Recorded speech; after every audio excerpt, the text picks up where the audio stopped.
Everybody, you are listening to Tales from Tomorrow, our Fallout TTRPG series. My name is Kyle, and I will be your overseer this evening. Let's get some exciting music in here. Get some astoundingly awesome Tales jams. So this is our weekly series we do every Sunday night. We record these on from our Twitch stream, twitch.tv/overseer Kyle, and then they appear over on our YouTube channel, both as a live stream there as well, and on Wednesdays we publish the syndicated version of it. So there's that, and we publish an Overseer's Log as well, which is a weekly diary of the diary of everything we've done. It's a discussion from a GM perspective of tools and software I use, little tricks that I've come up with over the months and year to facilitate our game. And in the most recent episode, we had all of our cast. That's Dark Knight, that's Skylar, and that's Mac Raven that came by and talked about their characters. So it was really, really fun, and it's up there for you to listen to. It just came out on Saturday. So again, Tales from Tomorrow, we record it on Sunday nights. It gets syndicated on Wednesdays. And then on Friday or Saturday, you get a copy of the Overseer's Log, which is the behind-the-scenes extra bonus content. It's all free. You can check that all out on YouTube. If anyone wants to become a supporter or a subscriber, there's a Patreon and a Coffee linked below. But I would also tell you we are Bethesda brand ambassador. So if you want to save some money off of their shop, use this week the code BTales11 and BTales12. Those are two separate codes. They have 10 uses apiece, so use them, and they only last a week.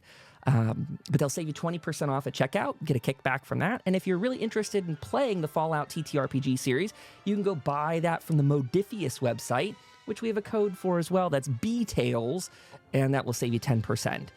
In both of these cases, it's spelled B-Tales, like Bethesda. B is in Bethesda. Tales is in stories. Tales from Tomorrow. So B-Tales, and then again, you can just increase the number if you're on the Bethesda site. 11, 12, 13, 14, and so on. We are picking up this week, as I pivot over into our in-game screen. Oh, as always, our little alchemy mat likes to be a bit fidgety. We are picking up as our characters are launching a training exercise in the next day. Oh, pardon me, wrong one in there. That should be better. Although the fog is weird on my side. Alchemy does as it will. This is our every week. I'm sorry, everybody. Ta-da, there we go. Okay, perfect. So you can see there, our players actually need a little move around on the map real fast. Oh, Alchemy's losing it, you guys. It just added the fog back to the whole map, I think, right? Bear with us, everybody. This is a VTT, pardon me, a virtual tabletop that is cute, but less functional than needed. Erase fog and try it again. No. Okay. There we go. We got a little bit of the map showing up. Finally. Perfect. Well, it didn't care about me doing that in advance. Our players are all up in the town of Hope, which you might be able to see there in the top corner. They are going to be starting an emergency training this week in advance of going after a potential boat for looting that's been held up by Mothman cultists. At least that's what the Free Radical Raiders had mentioned to some of their compatriots in the last episode or previous. We're going to pick up today with our friends. You actually have a half a day in front of you right now, and then we're going to have your characters go to sleep and pick up on tomorrow in game. That will be the day you can do your preparations, your training, and then potentially the day after that is the attack, so long as all you feel comfortable with that strategy still. But just to put that out there for all my players. That's the loose timeline we left off with last week. For today, in game, if you would like to assist, the players, the townsfolk were working on their cargo building, their warehouse that they had set up. So if that's of interest to people, you'd be able to dive in on that one. If there's any questions from the players, now would be a great time to do it. Otherwise, I think you'll just be picking up here midday, mid-street, and I'll go in whatever direction you guys want to in expanding the lore. So first of all, any questions that people have off the top? That sounds like no question. I don't particularly have any. Perfect. Works for me. Well then, Sky, since you were the first person to talk, what is Sam up to right now? As all of our NPCs and all of our markers on the map, you are all leaving the church. What is your plan right now?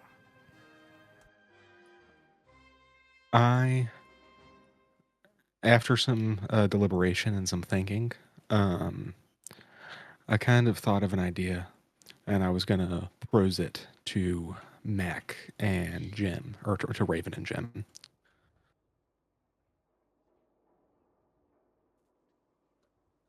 So I will meet back up with them. You're going to meet back up with them. Very good. Well, then the same question goes to those two. Jim, you would just come outside and I think maybe talk to Rusty a little bit on the way out the door. Are you waiting around and catching up with Sam there? Raven, what are you doing? You guys lay it on me. I think I'm gonna go get working on that APC antenna thing. Okay. You're in a little bit of a bind, though, to catch you up as a reminder. I don't know that there's much else you can do with it at this time, right? Your skill check on it did not succeed, Right. and therefore you netted out that you pretty well could only get the receiving capabilities up without scavenging for some new parts. So if you have any ideas of things you're going to try to kind of, give me something to work off of, I'm all ears. Otherwise, I'm not sure what else Jim can do to it at this point. Okay. Well, then I'll just see what everybody else is doing. Okay. Then I'm going to say you all catch up just for the ease of you doing your start for the day. As a reminder, we're only going to spend 1 IRL hour on this day and a half here. And then we're going to fast forward pretty much no matter where we are, though we're not going to try and cut anything off. But we're going to make sure that by the time we go to break in about 50 minutes, that we'll be ready for whatever the next stage is. So, Mr. L, look, I got flamer like you. We can make roasted Maya lurks now. Oh, Mac Raven, that's quite wonderful. I'm so glad to see that you're learning new technologies and finding out new advances from the pre-war era. Oh, it was a wonderful time. I could tell you stories for days. What would you like to know about first?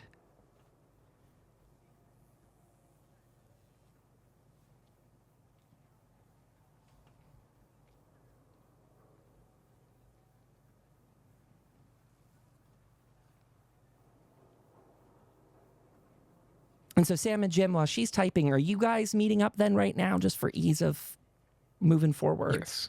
So yes. what's your plan together then?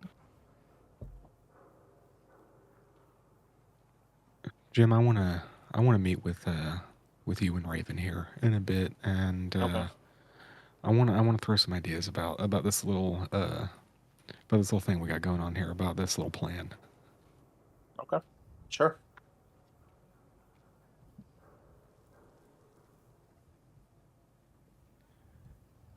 Are there other weapons like this, Mr. L? Oh, well, for fire? Well, you see, back in my time, for as many flamers existed, there were as many cryolators on some of the protectron units deployed across the great cities of this country, including, well, again, the fire protectrons, but also, there was talk that these cryolators could be used in situations of war or combat. There were also some people that dabbled in electricity. Mostly the Protectron model line got quite a few advancements in that way. Oh, your friends are here. Hello, everyone. Welcome, welcome. Good to see you all. Anchorage was cold enough. I don't know if we need that out there. Oh, yes, Master Sam, serving in Anchorage, what a noble endeavor in those times. Oh, the stories. I've read many of them in magazines since then, but oh, I never got to see it for myself. Busy supporting on the home front. Oh, and it's a good thing, too. The Mr. Handies didn't last long over there, pal. I'm glad that you were safe here. They do talk about it making more advanced versions of me, something about a gutsy model, but I've not met one myself. Wait, actually, did we meet we did meet a gutsy model, although I was a bit indisposed at the time. My memory's a little hazy from our trip to the radio antenna. Modis popping around in my brain and all of that. Most definitely. Listen, Raven. I had some thoughts about the scouting party that we were going to lead before we ran, straight into this and sent everyone out.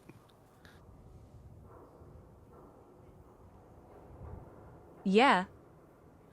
It wouldn't sit right with me if we didn't get an idea of what was going on at this place before we kind of sent everyone in guns blazing and effectively murder an entire tribe of people. I had a thought of what we could do to try to infiltrate the area, though. Okay. If we can drag out 2 cultists so that Jim and I can don their outfits, and maybe you can change up yours a little bit, some of the identifying marks so that they can't tell it's you, and maybe we can just waltz right in the front door and just kind of see what's going on and see, what their intentions are with the boat, and just kind of get an idea of what's going on. And if stuff goes south, we shoot the flare gun up in the air and have the cavalry arrive.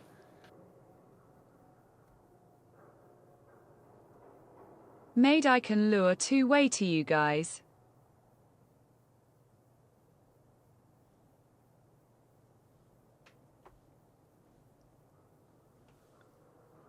That's what I'm thinking. I think I don't know, maybe you can do some call, maybe you can confuse them a little bit, and then we can just knock them out and take their gear.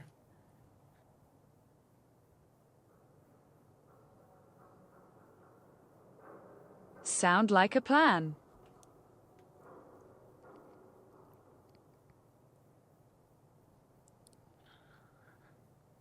That's all I have for now. If we want to work on some other stuff tonight while we're waiting, or if we want to go out into the dark of the night and do that, I'm game for whatever. So GM chiming in here. As a reminder, we're about midday right now, somewhere. Maybe it's about 2 o'clock at this stage, because I think the meeting was at noon. We'll say it took somewhere about an hour and a half. So about 2 p.m. right now. You've all mingled and said your hellos to those people. There's still people milling about the street, going about their business. And actually, before we go too far, I will say you do start to hear some excitement and kind of cheering down the street, implying that something's going on. The people are getting together and ready to unveil the new warehouse that they have completed. So if we want to make a way down there to do that next, as just something for you all to see what they've been building in the days that you've been out of the town. This is more of I want to say this is a little bit more narrative than it is functional. That is to say, we are grafting the Fallout 2 D20 settlement mechanic onto this town in a large brushstroke sort of way. But there are some buildings that are more narrative driven than anything else. That is to say, this building could be used in any scene, anything you guys want to pull from. But for the sake of it, this building isn't necessarily serving as too much. There is something in the rules, though, about like a storage facility. We as a group just don't track the minutia to that degree. However, this is a warehouse that they're about to open. So if you guys did find something large, and I don't know exactly what we're talking about, large, something, gosh, I don't even know. I don't know for the moment, but there's so many things in the wasteland you could put in there. It's not vehicle size, I guess is what I want to call out. This one's more of just a storage facility for goods. They haven't made a door. Well, maybe it is vehicle size. I don't know. As far as your mind can go with it, truly. But they'll show it off here in just a minute. For the endeavor that you all are looking to do, you want to do some scouting for it. That would perfectly be something you could do today if you guys wanted to go down there, either today or in the nighttime, and see what you can get involved with in that way. As a reminder, tomorrow is the day the town is planning on doing, basically from morning till afternoon tomorrow, they're going to be doing a day's worth of training. And that training will conclude somewhere before the evening because they want people to get rested up. There is still the decision to be made based on tomorrow's training and based maybe on the scouting mission of what time you guys want to do your strike. The Mothman cultists are very active during the evening and nighttime hours. So you could either kind of confront them in the night. I will call out, though, fighting in the dark does add a difficulty increase to your tests. So that might not be the greatest time for certain pieces of your advantage. However, yeah, I guess I'll just say that much. It's going to be hard on your eyes at nighttime, and also if they're more awake at nighttime, that might be double trouble for you. However, you could do more easily sneaking and stealth stuff, so that's a possibility as well. You'll be covered in darkness.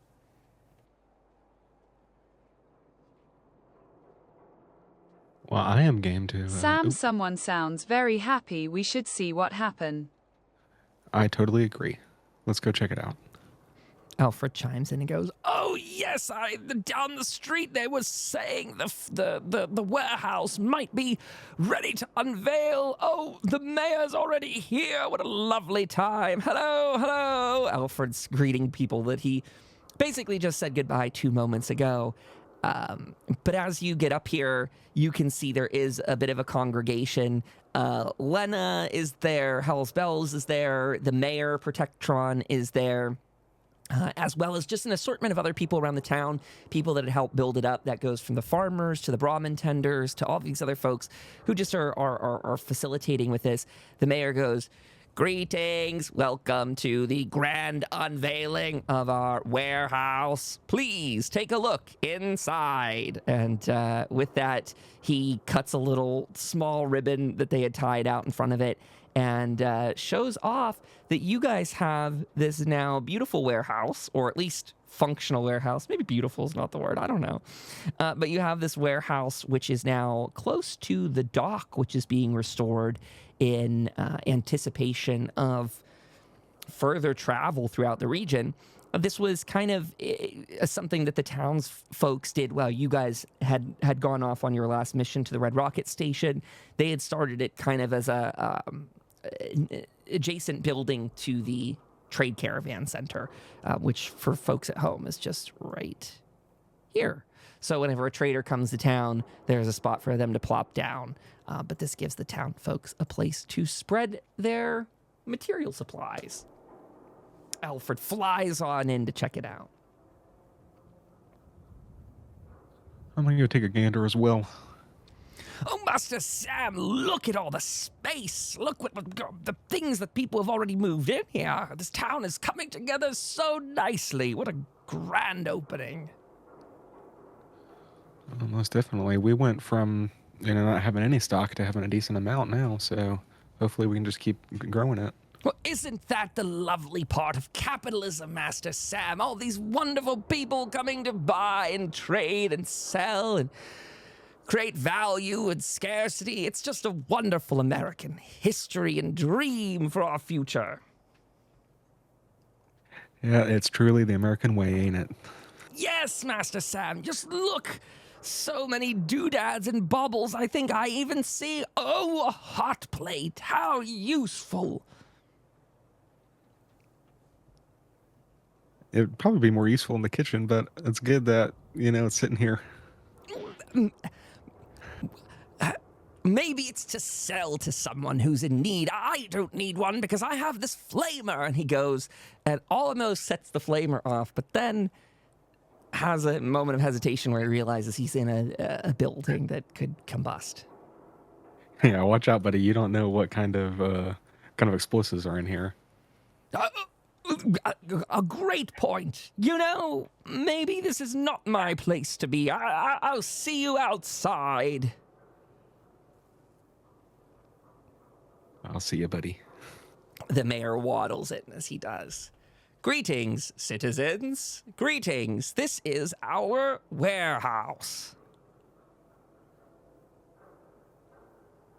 You did a fine job, Mayor. All thanks can be deposited in a vault-tec feedback receptacle. Thank you for choosing Smile.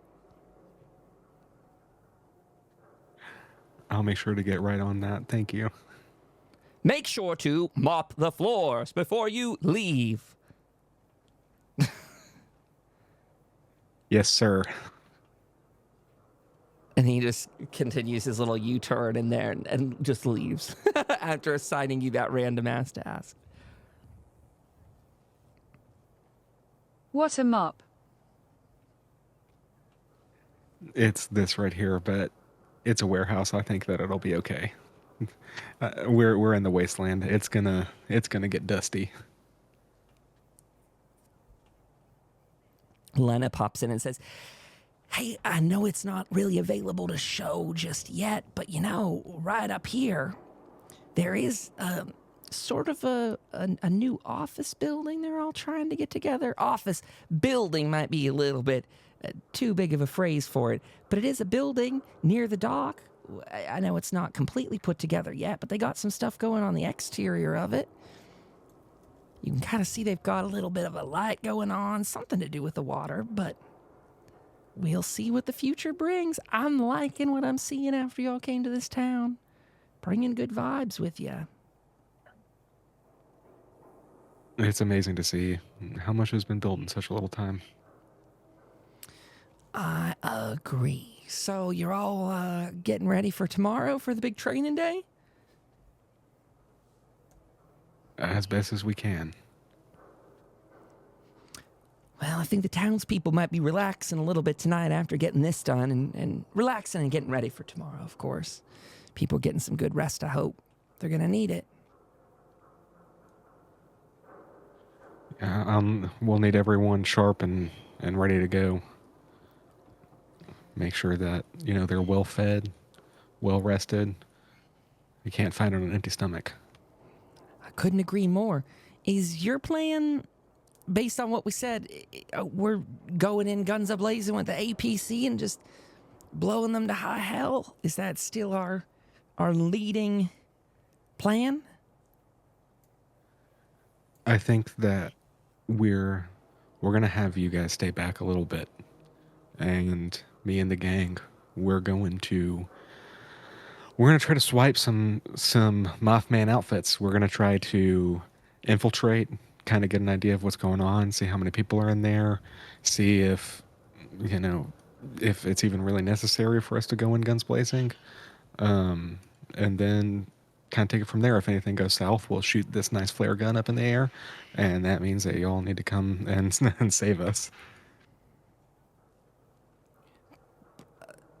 Okay, so you're gonna scout tonight, and then we're all going together in the next mission in 2 days from now. Most definitely, we'll get the outfit tonight.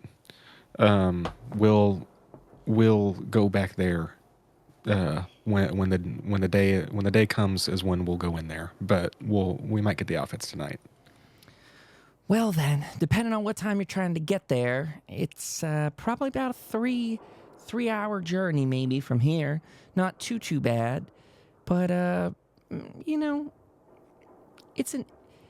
we'll just hope for pleasant weather out there, that there's no unforeseen sights or other such boogeyman on the road. Yeah, hopefully no creepy crawlies. You know what can be out here in Appalachia. Don't I ever.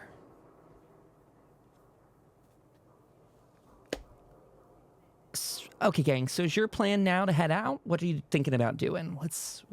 Anyone else have missions that they're looking to do right this second? Or tasks, objectives, whatever it is? Or are you all packing up to head out? Or are you waiting a bit? And if we need to trade or anything, I don't know. I don't want to carry everything, like carry the everything. If everyone doesn't want to go yet, I would like everyone to have an opportunity Agreed. to do what they'd like to do. You're doing great. We haven't heard much from Jim over there. Jim, what are you thinking tonight? I've got nothing really else. I'm not sure what to do. And Raven? Because if you guys want to skedaddle, by all means, just let me know you're ready to boogie. I'm just trying to give everyone a chance if they want to get anything done here. Just you have that authority and time to do so. Otherwise, just let me know you're heading out. And if you do decide to head out, are you taking the APC or are you going on foot?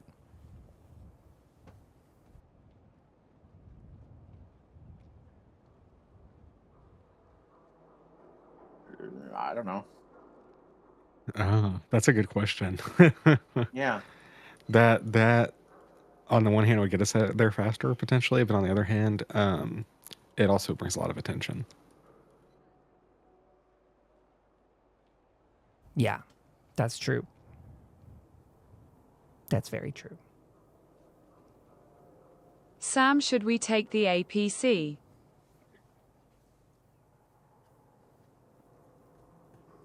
Let's do it. Okay. So you're all going to take the APC then. Well, I'm going to assume, again, unless any of you have anything more urgent you want to throw in the path, that you're all going to bundle up your supplies. Maybe people have some last meals before they hit the road. But that the three of you tuck into the APC, probably say your goodbyes to those who are around. Probably Alfred sees you off as he does. And with that, we'll go ahead. We'll go straight into the next thing. Because I would like to, again, make sure we have some time for other little things tonight. So I won't make you dally here too long.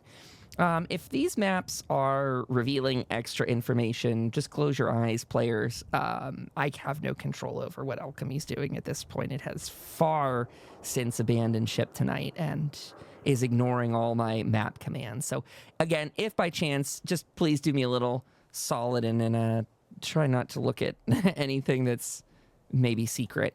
That being said, it's not even showing the over map. So sorry, folks at home. I do apologize. I don't like tech issues, but we've got a lot with alchemy. Boop, boop, boop, boop, boop, boop. Nothing. No map. My alchemy and this are in complete opposition of what they're showing. Yeah, you guys, your icons are there, but the actual tactical map is not, which has me flustered because I can't show you anything. Bah humbug, everyone at home. I'm so sorry. Don't use alchemy VTT. That is my piece of advice to people. Do not do it. It's a cute VTT. They sell the game for cheap there, but it does not accomplish the bare minimum, and that's a problem. So just honest from the heart advice to people out there.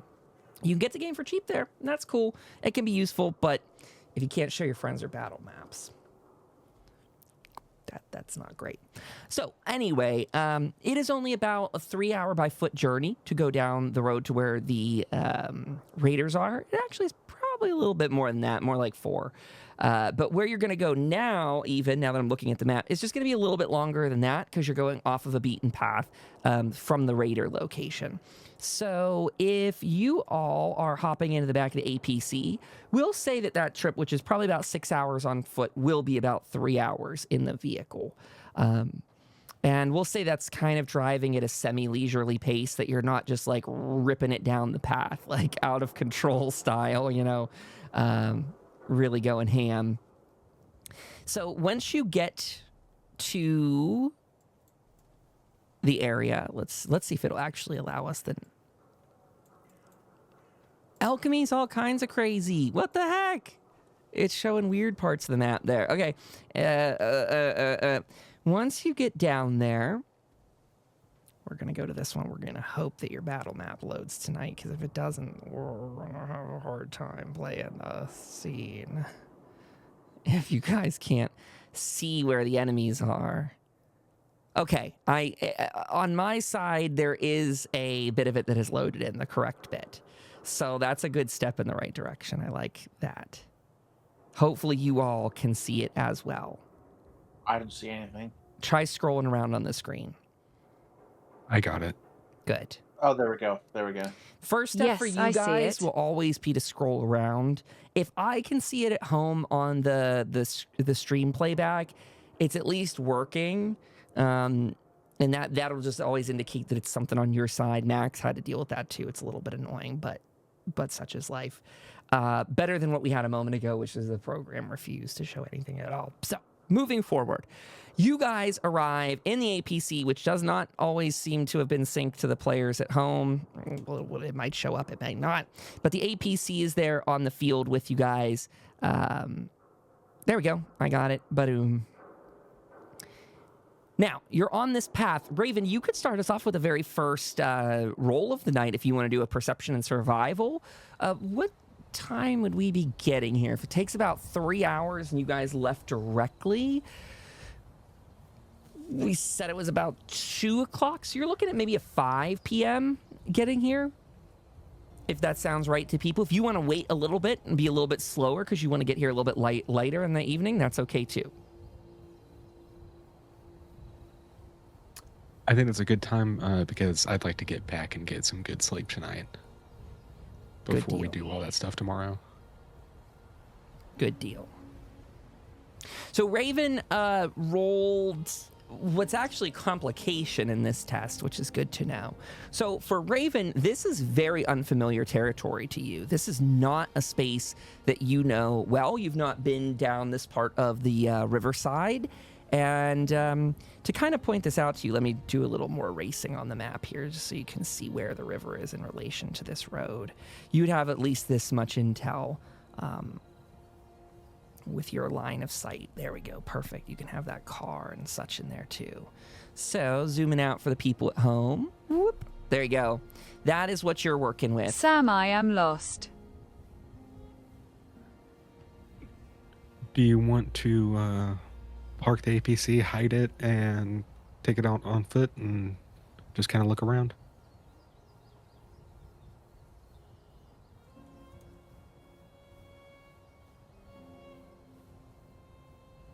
Sound like good idea.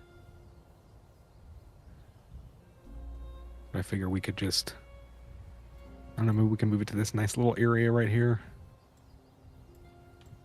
at the bottom. Scooching it down here somewhere. Yeah, sure. Like between these. I'm trying to Ping it. I'm trying to There ping we it. go. Yeah, there we Sure. go. That works. A perfect little area for it. Little ferns, hide it. Lovely. Let's go. And then we can get out on foot and go check out everything. I think that's very good. Okay. So going straight down the path then. As far as I see you guys do, and that's, I'm going to keep up with what your endeavors are here. So, considering Raven does not have a very good line of sight on things, as you guys are getting up to where you are, you immediately see an area, and I think the first thing I'm going to make you guys do is a group sneak test to see. You are going right down the middle of a path. We'll let the first person roll, whoever's going to lead the sneak test, and then the other two can assist with that. Or actually, you know what? You go... Yeah. Do that. Do that. I was weighing if people should do an individual test, but you're as a pack going down the middle of a street into 3 successes.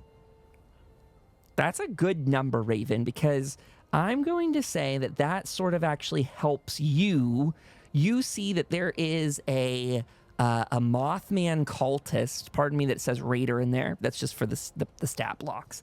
But you see that there is a Mothman cultist who is, at this moment, has his back to you. He's standing atop of this kind of junk pile that's there. There's sort of barricades that are built up from the other raiders that have been in this area prior to this. Raven, you probably noticed there's some body parts strewn about, some bodies tied to the actual barricades themselves. And you guys would realize you're in a really terrible spot to be hiding. That if you stay in this spot too long, probably like a minute longer, you will be detected easily. This person's just standing Sam, look up there. one there on barrier, his back turned, not sure if other nearby. All right, let's beeline for the trees over here. So the gang chooses to run south right into the tree line. Okay, very good. And within that time that it takes you to run down there, he does patrol back. He kind of, does a little look around, kind of maybe thinks he even hears something out there, but nothing as he does his initial scan. Great job on that test. And you can, by the way, put 1 action point back into your pool on that one. I'll go ahead and do that just because I'm there. Raven, do you know any, special calling whistles or anything? Perhaps we can lure him over here and then you can bonk him over the head with your melee weapon. Oh, that's interesting.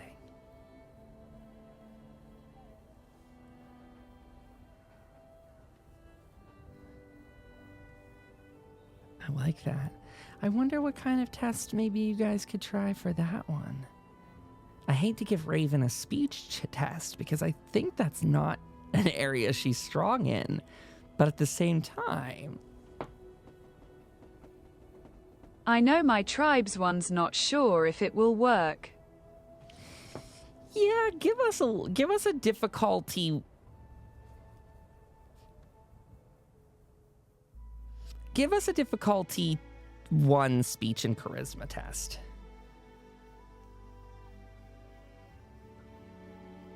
I think for someone else it would be difficulty 2, but we're lowering it because you're part of the Mothman cult. Well, okay, there we go. Great success. So with that, Raven, you are trying to make some sort of call to get his attention. Is that right?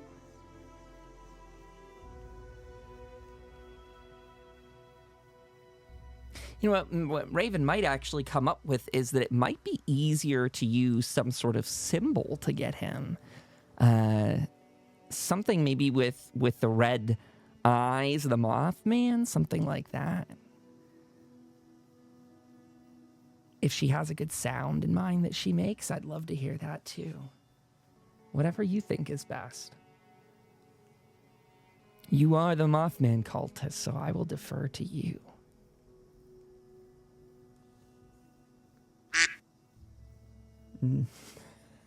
Someone played a Discord sound effect.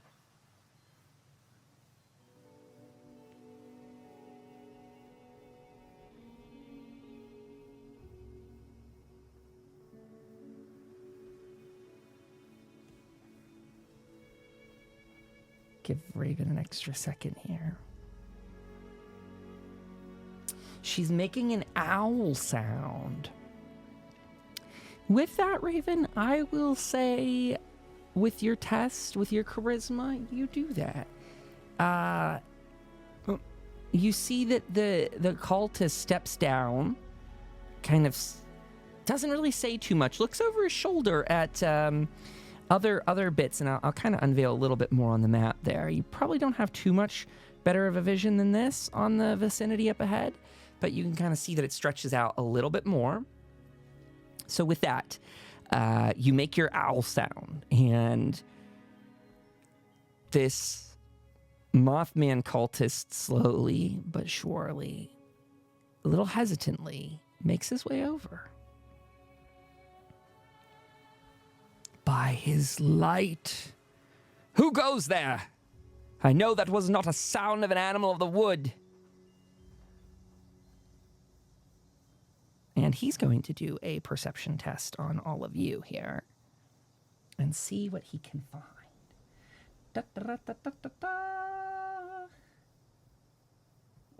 What test am I looking for? Survival and perception, probably.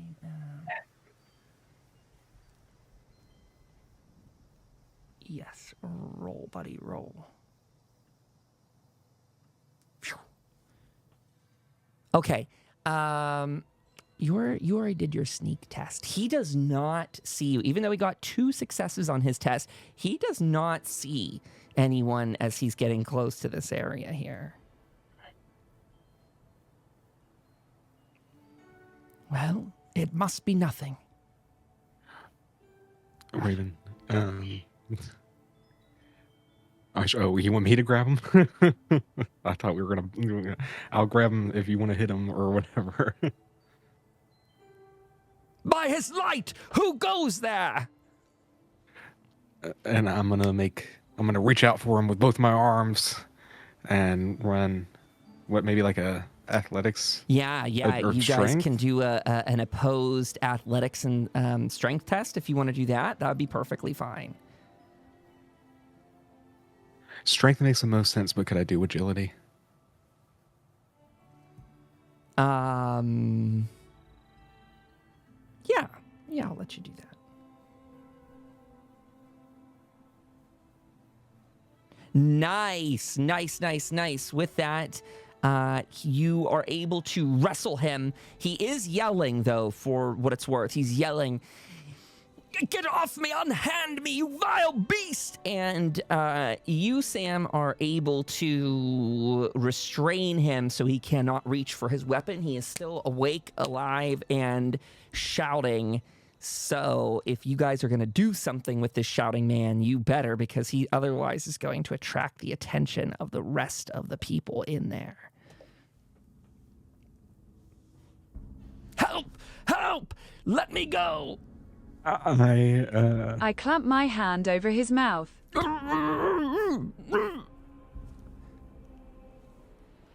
can see this is a man who is, he has a skull mask on his face and has antlers that come from his hood, antlers of wood.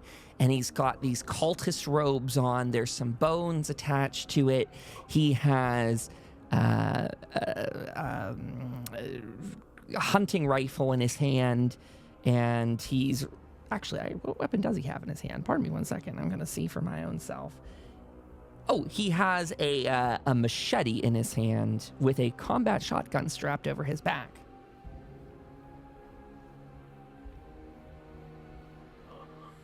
I'm gonna pull some medics out of my pouch and dose them with it to try to make them go to sleep. Oh, wow.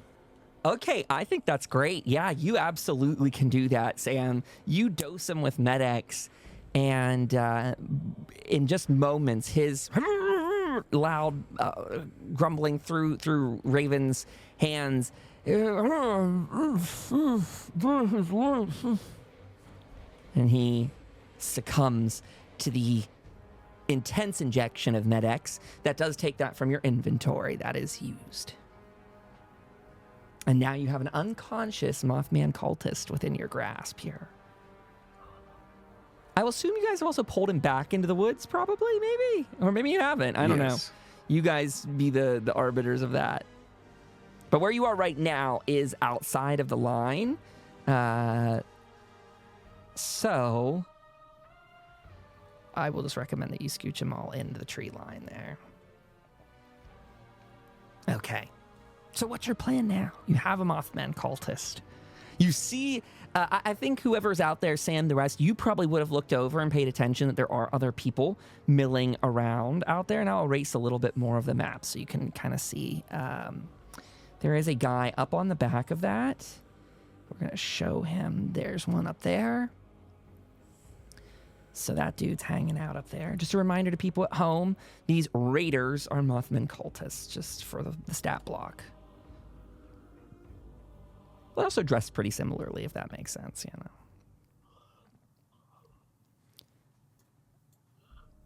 I am gonna drag him real quick closer to the APC. Sure. And perhaps bind him some way. I'm thinking we take him back to Hope. Oh. We got a prison there. We can ask some questions there. You do. Yeah. if that is your plan for right now, you could do that. It would probably take you 5-10 minutes to haul him through the trees, maybe even 15, if depending on how well you guys are able to lift this character and pull him through there. There's 3 of you, so that's enough to distribute the body weight pretty well. You make your way through that tree line, still being careful to not make too much noise, and you get him to the APC. Can we loot him for everything? Sorry. Yes. It doesn't have to be a physical thing we do right now. I just want to make sure he doesn't have anything on him to get out. Absolutely. I was the only thing I was hesitating on is I was debating because I really don't know the honest answer off the top of my head. If you kill someone that's holding a combat shotgun, do you just get the combat shotgun? In most Fallout, or at least in like Fallout 76, the answer is no. They might drop something they're carrying, but it's usually an arbitrary loophole. So that was what I was pausing on. Yes, if you're trying to just take away all his weapons and things so he doesn't have it, absolutely. It's probably also within your level as well to have an extra combat shotgun. He had a machete and a combat shotgun on him. He also has the equivalent of raider armor on his person, so that's the deal. Unless anyone wants that stuff, we can just put it over to the side, make sure that he's not close to it. Maybe just throw it in the APC. I don't want him in the APC in case he tries to. I know he doesn't know how to work it, but who knows? You don't know. And then, Raven, do you want to go bash one in? I'm sorry that you didn't get the opportunity to bonk him in the head. I got nervous. You want me grab another one, Sam and Jim? Yeah, let's go work on it, and you can work this one over. Let's go. You have not also explored, the exterior of this area. So if you're looking to get better eyes on it, I'm going to ping on the map. You're probably going to want to follow the tree line over this way. That's just a leftward on the map. I think as you're going,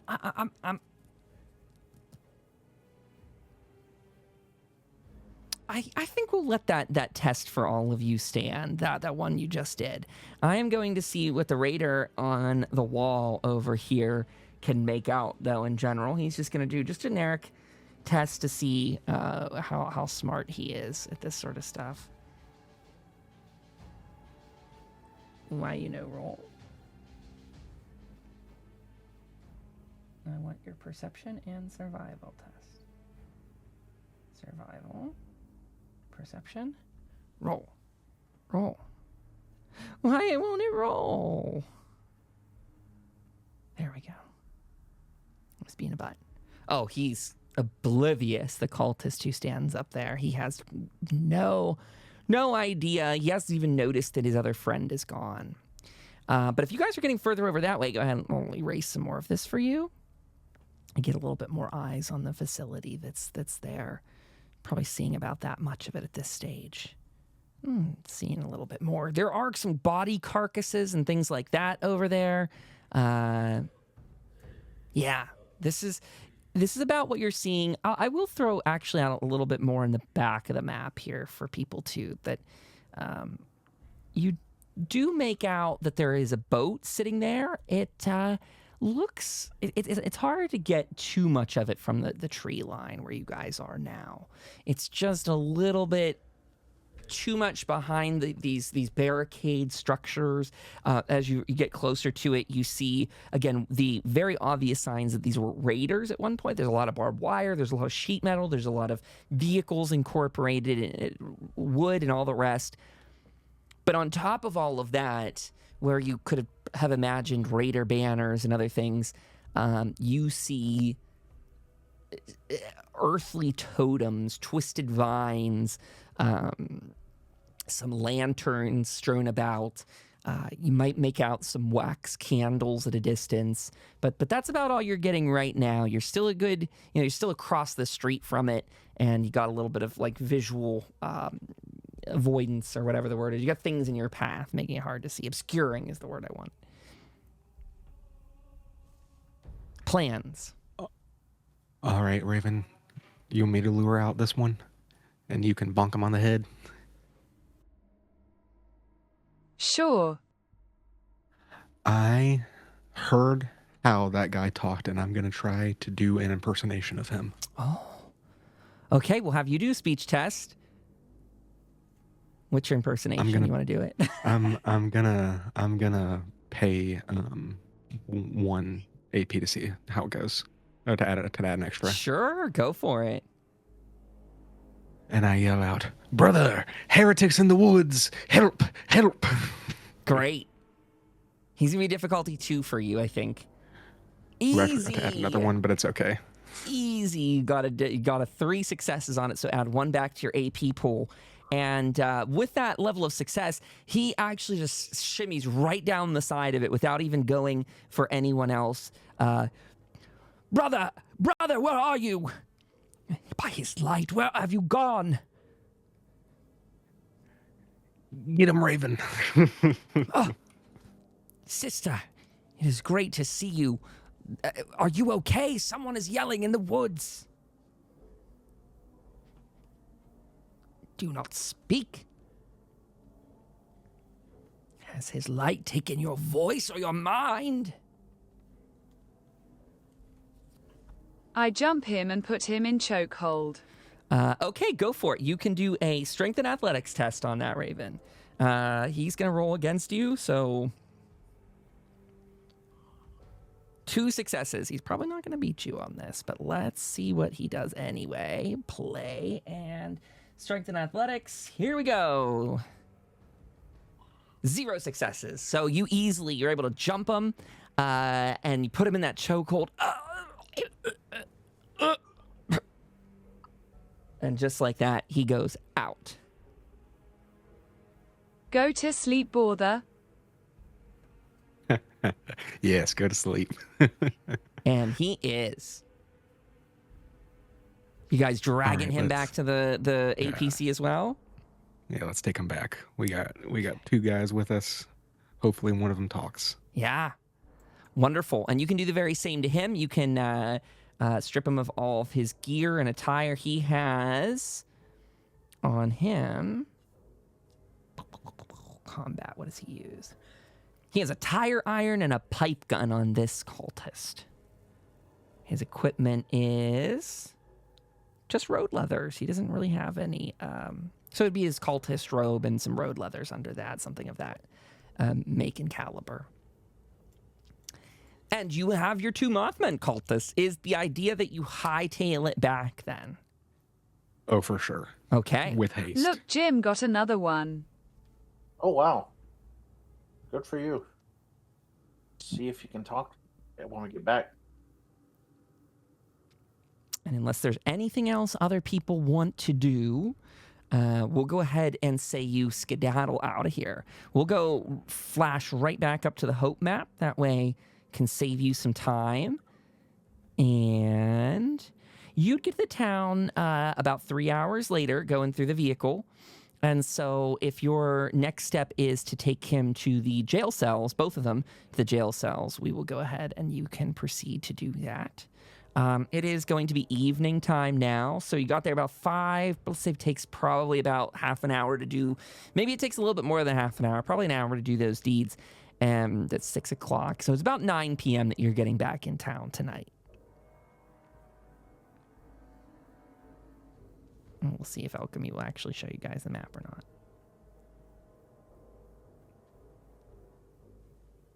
Alchemy? Oh, there. People at home can see it. That's good. That's a step in the right direction.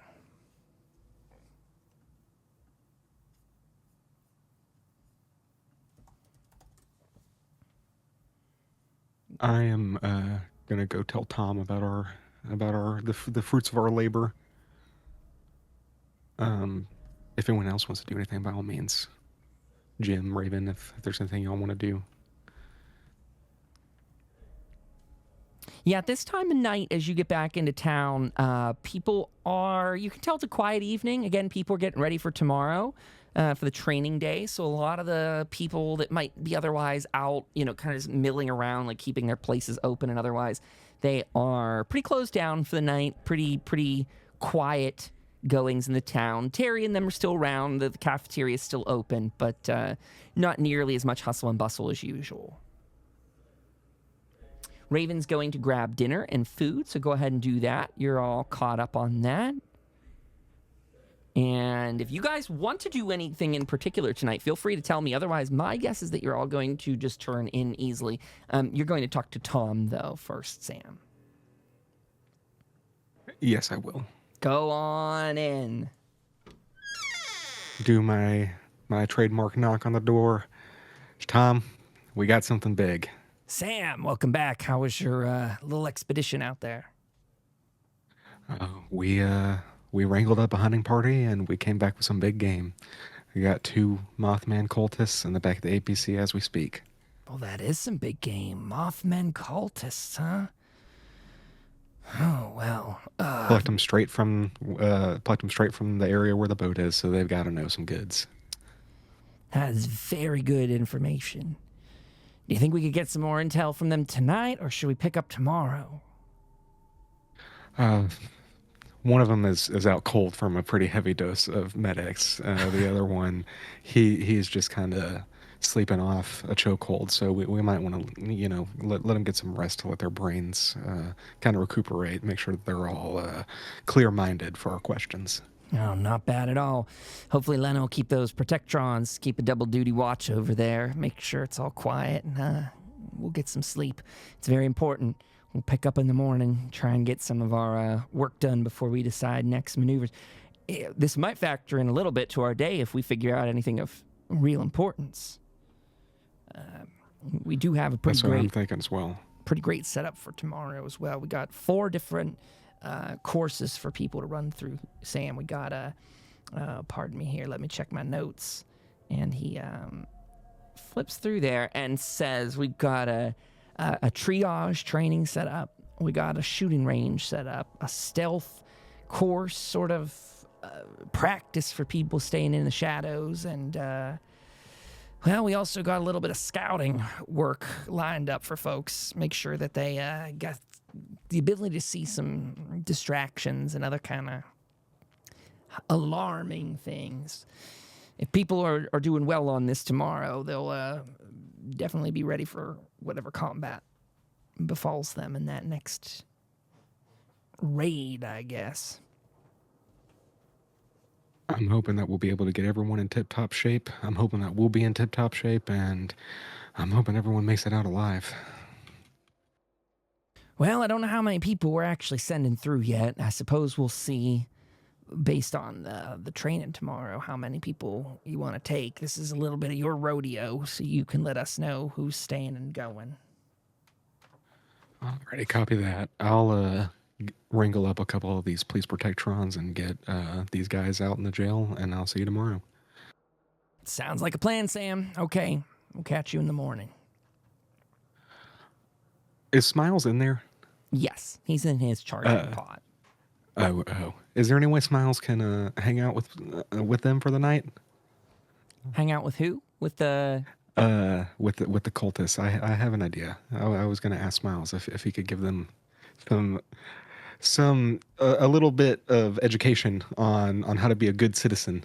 And basically I want him to talk to them all night until they are super annoyed, and hopefully they'll talk to us because they hate technology and they're probably going to be mind blown by a robot lecturing them all night. I think we could do that, Sam. I'll tell the mayor to wake up, and he presses one of those buttons on the desk there, and you hear the typical as the pod opens up, and Protectron comes out. Greetings, citizens. Tom, it is lovely to see you this wonderful evening. I will proceed with any given instructions, or I will go to default programming and authorize construction crews to begin working on the dock.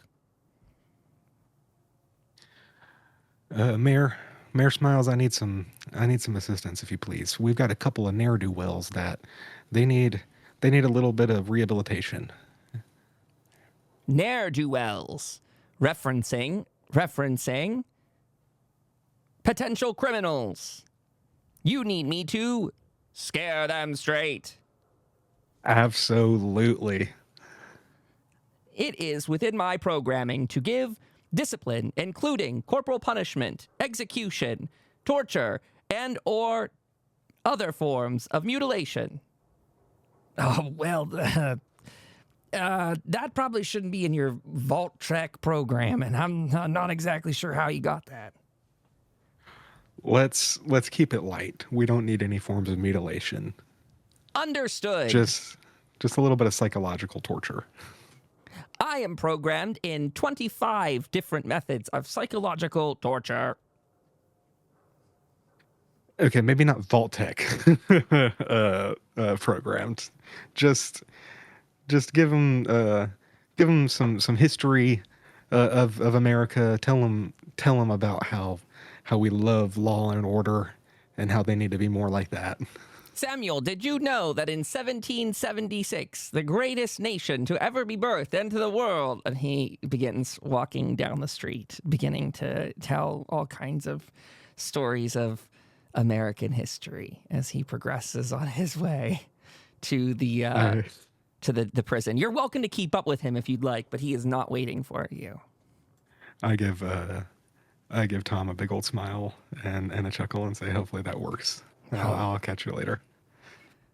Have a good night, Sam. Better than they will. See you in the morning. Yes, sir. And I'll take the prisoners or whatever, put them away with the police protectrons, and then head back to them at the diner. Sure. Go for it. You guys are all in there having a good evening. There's some people hanging out, listening to some tunes. And you know who's there? It's probably our good old Rusty Dusty Bones. He'll be strolling in. Actually, you probably saw him outside, Sam. He was talking to some of the guards out there, some of the people that were just in the thing. But he'll probably come in maybe while you're there. So feel free to do what you want. Jim, Raven, how y'all doing?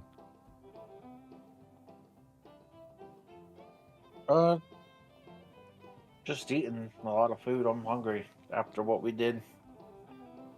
I hear that. I will join in with you. I'll go grab a bite. Can I sit down? Have my fill?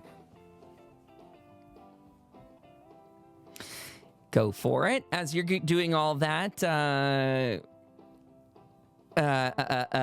Rusty and Lena walk in. They're chit-chatting, bullshitting about tomorrow. Lena, I think it's going to be great. This is one of the best training exercises I've seen the town put on in years. I think whoever winds up going, whether it's you or the others, it'll be fine, whatever the troubles are. And as for me, I am most curious about what cargo's on that boat, because for two different factions of people to be fighting over, it's got to be something good, right? I have a question, too, for it, Lena. Is this a boat that's been moving recently? Is this a wreck that was had before the war? I mean, this is the Ohio River. It's not like they're traveling gold up and down it, were they? Actually, were they? I don't think maybe gold, but if it's something... They don't care about gold. Why would they be after gold? That wouldn't help them very much, I don't think.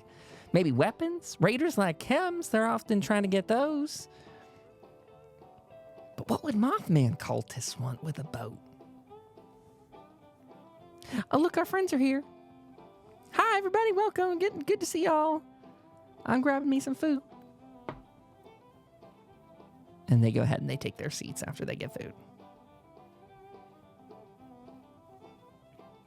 When I overheard you talking to Rusty, and that question's rattling around in my mind, what would the Mothman cultists want with a boat?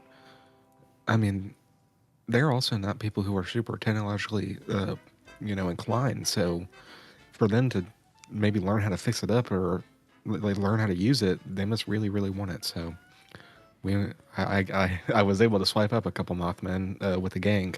Maybe they'll give us some answers. I honestly don't have too much dealing with them, Sam. Up here, we haven't really had too many run-ins in. In fact, the most northern encounter we've had with them is the one, well, that you all reported, the free radicals getting taken out. And Rusty chimes in, he goes, and that was a bad encounter from what I hear. They were able to hit them in the middle of the night, kill a couple of their members of the free radical team, take the one with the power armor, kick him and screaming into the woods. Yeah, not a good thing the boys talk about. Not a highlight, but it'll probably stick with them for life. It's just one Not of the sure many my things. tribe is very tech backwards, Mr. Sam.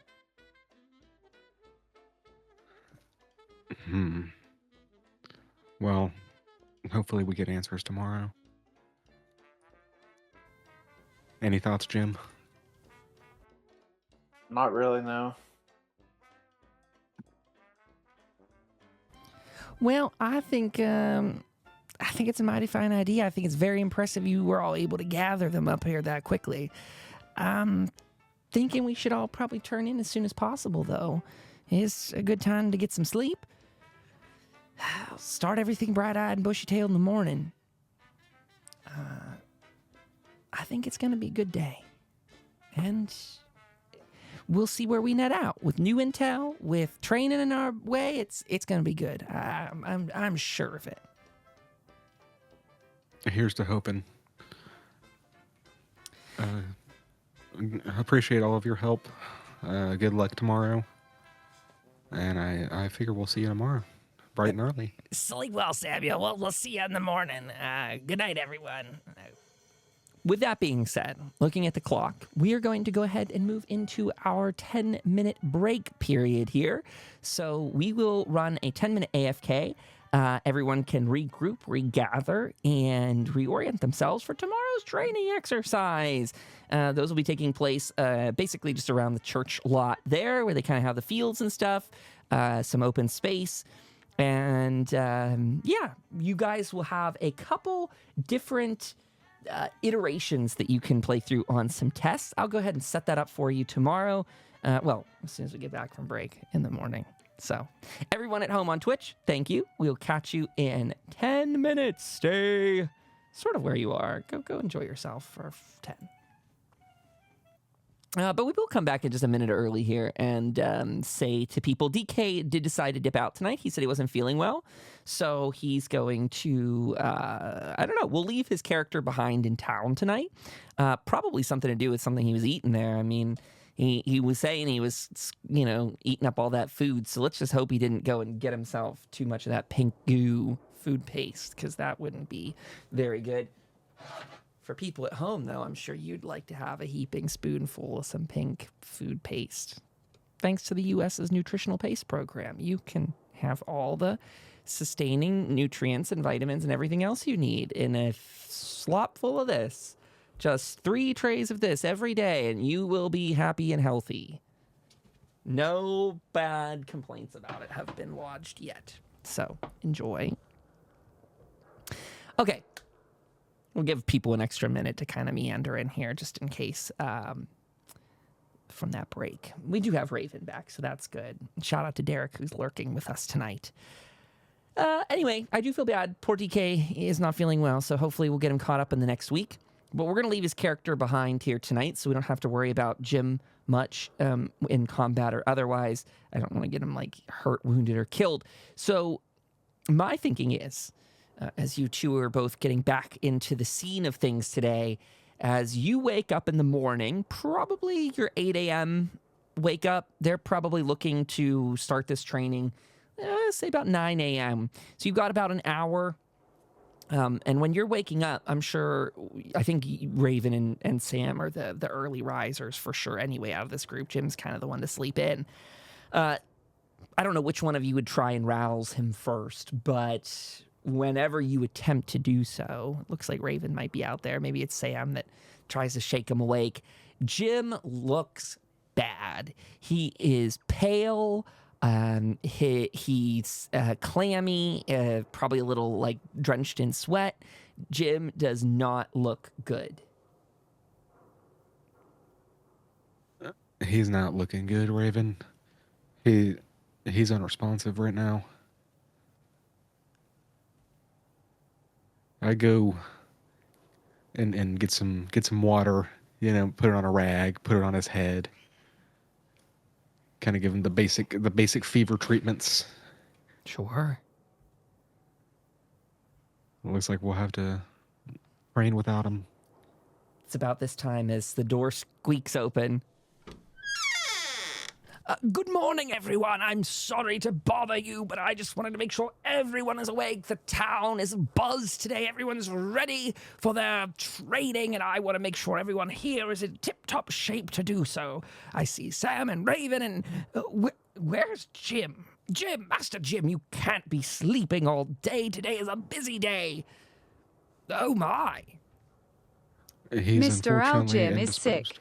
Yeah, Yep. his eyes flip to both of you, who are like, you two are in two different directions, and his eyes pivot in those directions, so he's looking at both of you at the same time and goes, yes, in fact, my optical sensors say his temperature is much too high. We should get him to the infirmary. No, I will get him. No, it's quite hard for me to drag someone. It's a quite unpleasant experience, I've been told.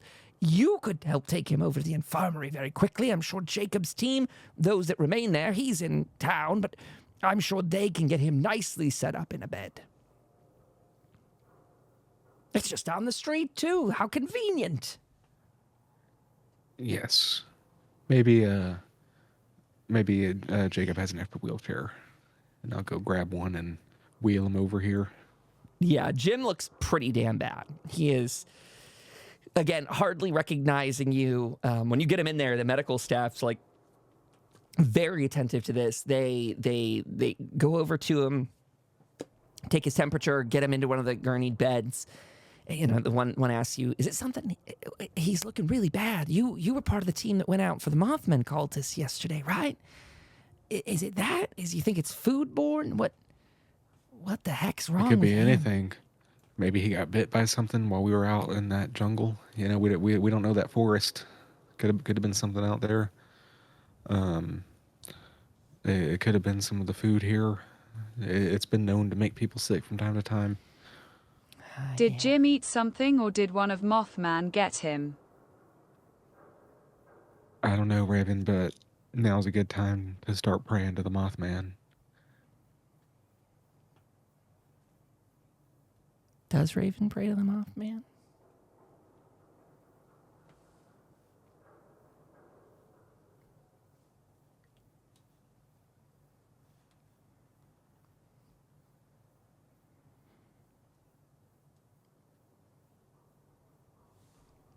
Okay, I'm going to say, by the way, as you guys... Dear wise one, please heal Jim. At the moment that Raven sends out her prayer, she is immediately taken into a moment of out-of-body experience. Raven, you see your vision as if it takes you, zooms out of your body. It's almost like you're in an aerial mode as you see yourself from up above looking down. You can see yourself, and before you can orient too much, your vision flies. You go quickly over the trees, over the hills, over parts of the road. You are flying back to the location you were just yesterday.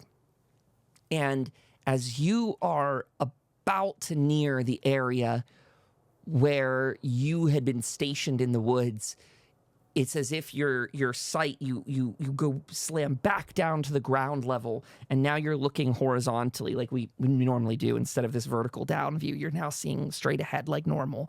And you see two purple eyes in the woods there, and a voice that calls out to you and says, "Sister, it has been far too long for you to be away from us. It is time for us to commune with the Mothman, not the one of these lying, dim ones, but he who hath the vision to guide us to greatness." Raven, what do you want to do in this situation?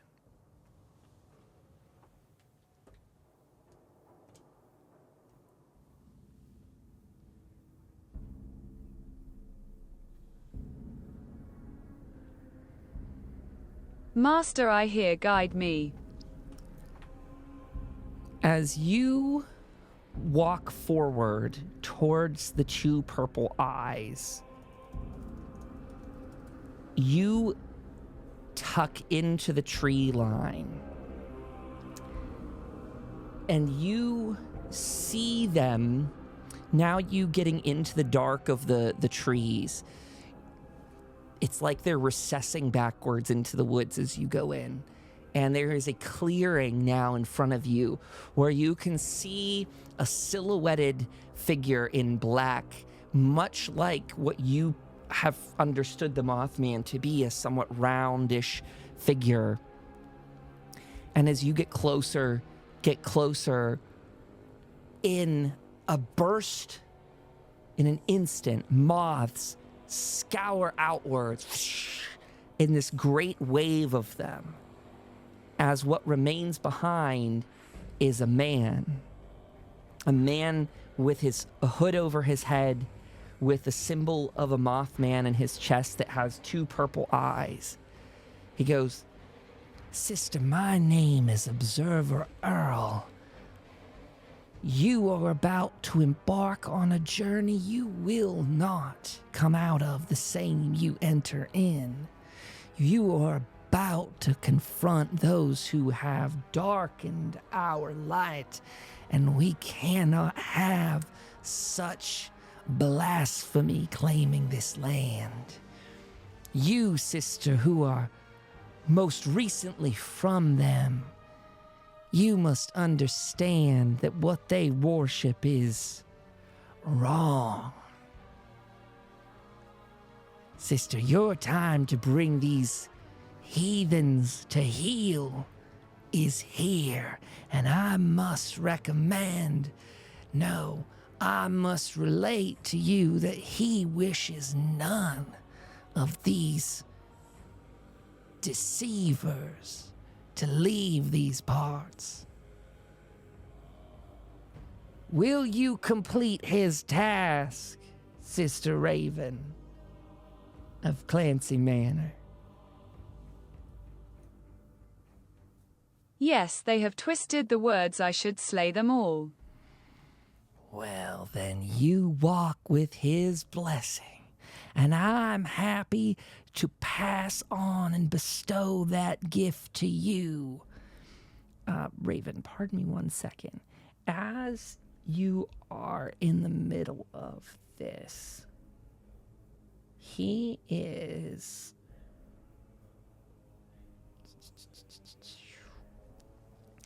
You will walk with his side. Raven, you get a +1 to your perception temporarily for the rest of this session. I'll write that in there. +1. So as long as you're on this Mothman task in this session or next, you have +1 to your perception rolls. You will be guided by his light. You've already heeded some of his calling. That's why I'm here talking to you now. You've already seen some of his familiars out and about.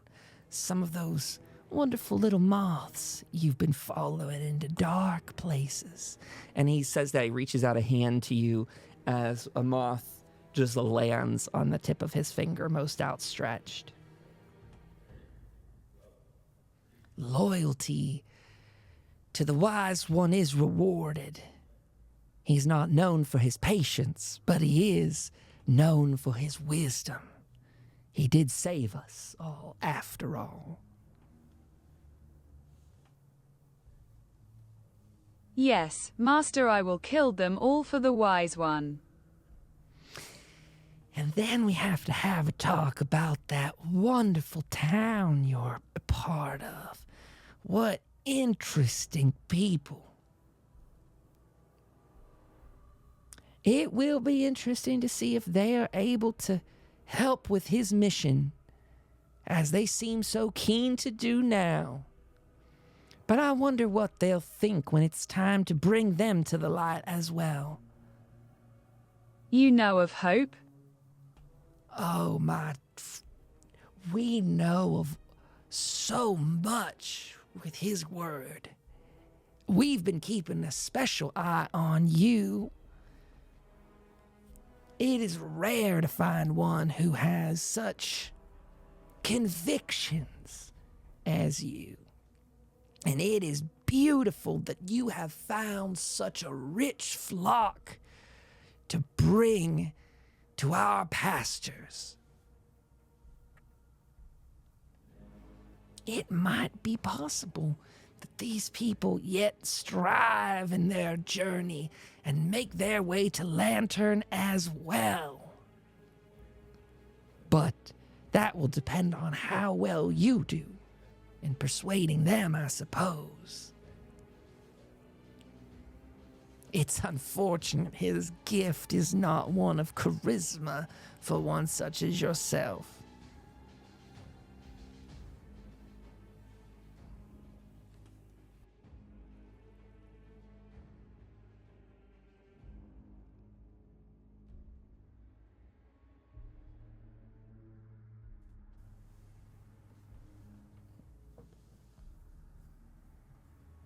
Do you think they will follow the wise one? The dim ones make them scared.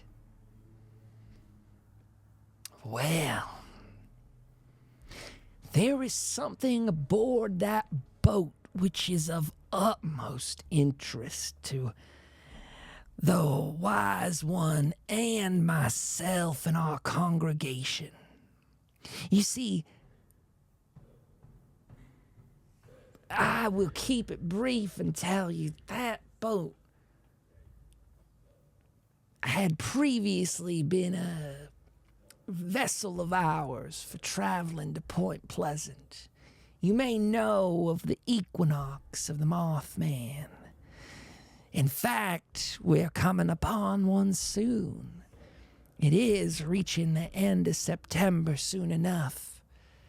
And that is our time when we travel to Point Pleasant and we wash away the filth of these heretics, when we purge the town of those who would pervert his call. And it is the time when we indulge upon his dust to help us see what we cannot during the light of day. You see, we needed that vessel in our previous pilgrimage. We intended to bring a bigger presence as our enemies have been growing in strength.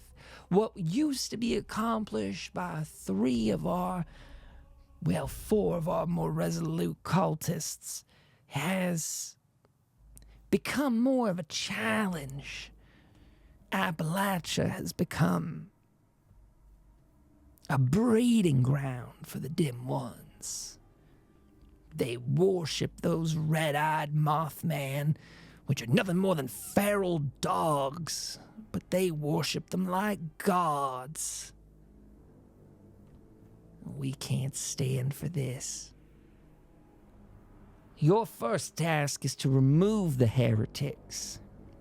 Your second task is to bring your friends to the light before whatever reckoning comes to this land. But a judgment day is coming, and it is coming soon, I promise you that.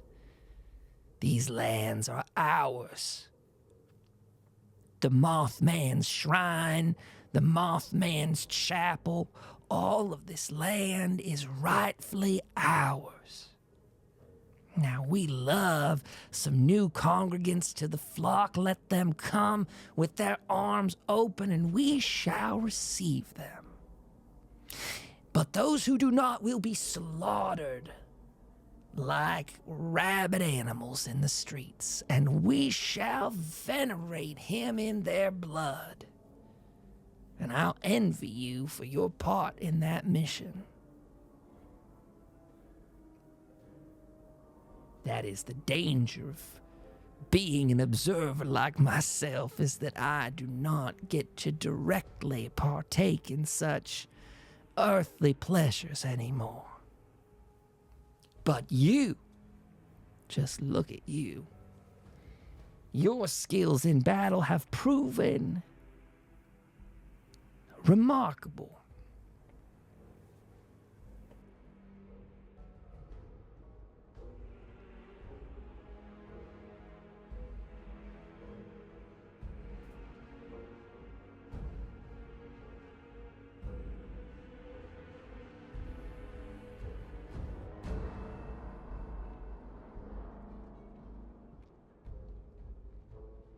A holy vessel, we must take it back for the wise one.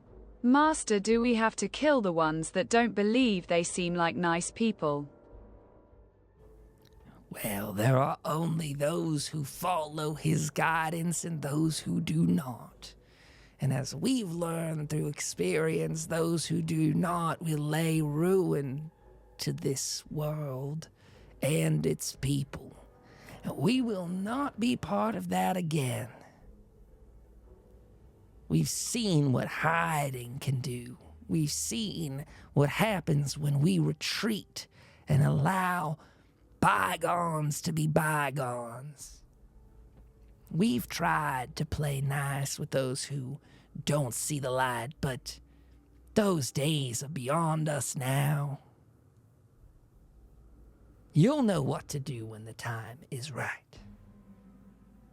You have your task. And I have Yes, nothing Master. more to say to you until the job is done. And he quickly flicks his hand forward at you. You hear the chittering again of the Mothman. Your vision flown back, straight backwards this time. Not any kind of aerial view so much as you're just flown straight across the sky, right back into your body here in the street as if no time at all has elapsed. Sam, you just see Raven standing there as you were completing some of your thoughts, talking to some of the team, the medical staff there about Jim. You saw that she bent her head down to pray. Oh, I didn't really notice the entire, her entire thing because it was so fast. So I just kind of go about, I say, well, Raven, looks like it's time to get to work. Thanks for giving him a little prayer. Hopefully, I don't know if that did anything, but hopefully it does something.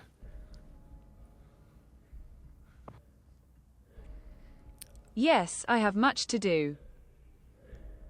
Oh, well, I like that attitude.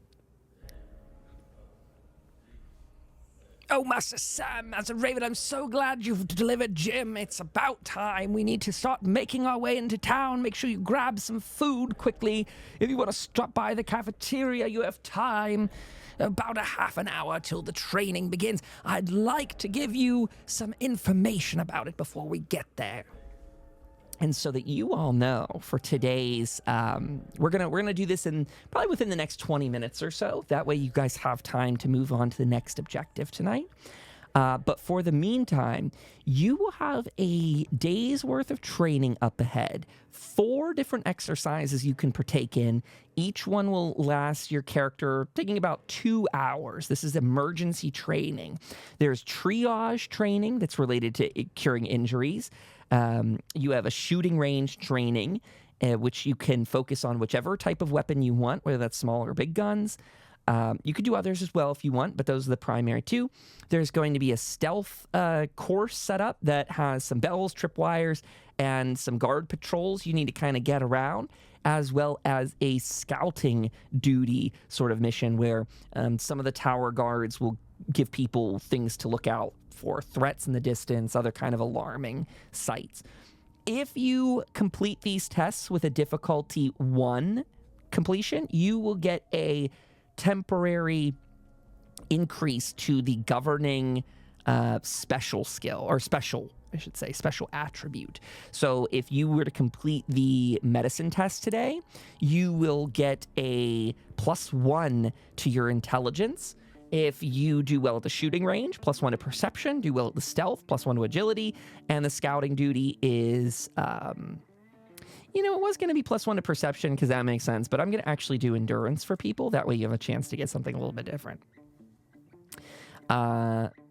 Actually, I don't think we do a lot of endurance tests. I'm going to leave it perception. Perception it is. You all benefit from more perception anyway. So if you succeed with a 1 on these tests, you get the temporary benefit. If you succeed with 3 or higher, you can get a permanent increase to the skill. So if you complete it with a 1, you get a temporary bonus to the special attribute. Complete it with 3, you get a permanent +1 to that skill. So that would be medicine, that would be a gun skill, that would be a sneak skill, or it would be a survival skill. So you have a chance to really net out big. This is sort of just custom made to go with the idea that you guys had last week about doing this test. This is all fly by the seat of our pants with this, but I think this will be a fun way for you guys to gamble big on, just various upgrades to your character. I'll throw it out there and say, if you would do incredibly well, which should be like a 5 or higher on the test, and I know that's really out there, but if, I'm just adding this last second, but if it's a 5 or higher on the test, because it's so incredible, I would give a +1 to that special attribute moving forward. That could stay. But that's really up there. That's like really hard to do, just as a heads up. So, is that our next stop? Is the shooting range, so to speak? Or do you guys want to get any other morning tasks accomplished before the day's worth of training begins? I'm ready to do it. I'm ready to get started. Okay. Was that is what you just described what Alfred had to say to us? Indeed it is. He relays the majority of the information so that you know the background of it, because most of that's above board stuff that I can't tell you in game per se. They don't use +1s to that, so that's why I just wanted to tell you above board. But Alfred conveys that you'll have 4 courses to go through. Oh, it looks like Raven said she's going to go to the diner, so I will follow her there. Okay, you got a short time to go to the diner. I have no NPCs set up there for you, so you can do as you will. If you guys want to talk amongst yourself, by all means, but nobody, just so you're aware, no one's coming in to pass by and chat with you right now. People are very busy. You see people coming and going and taking, food for themselves and going out the door. Very much like a kind of grab bag day, if you will.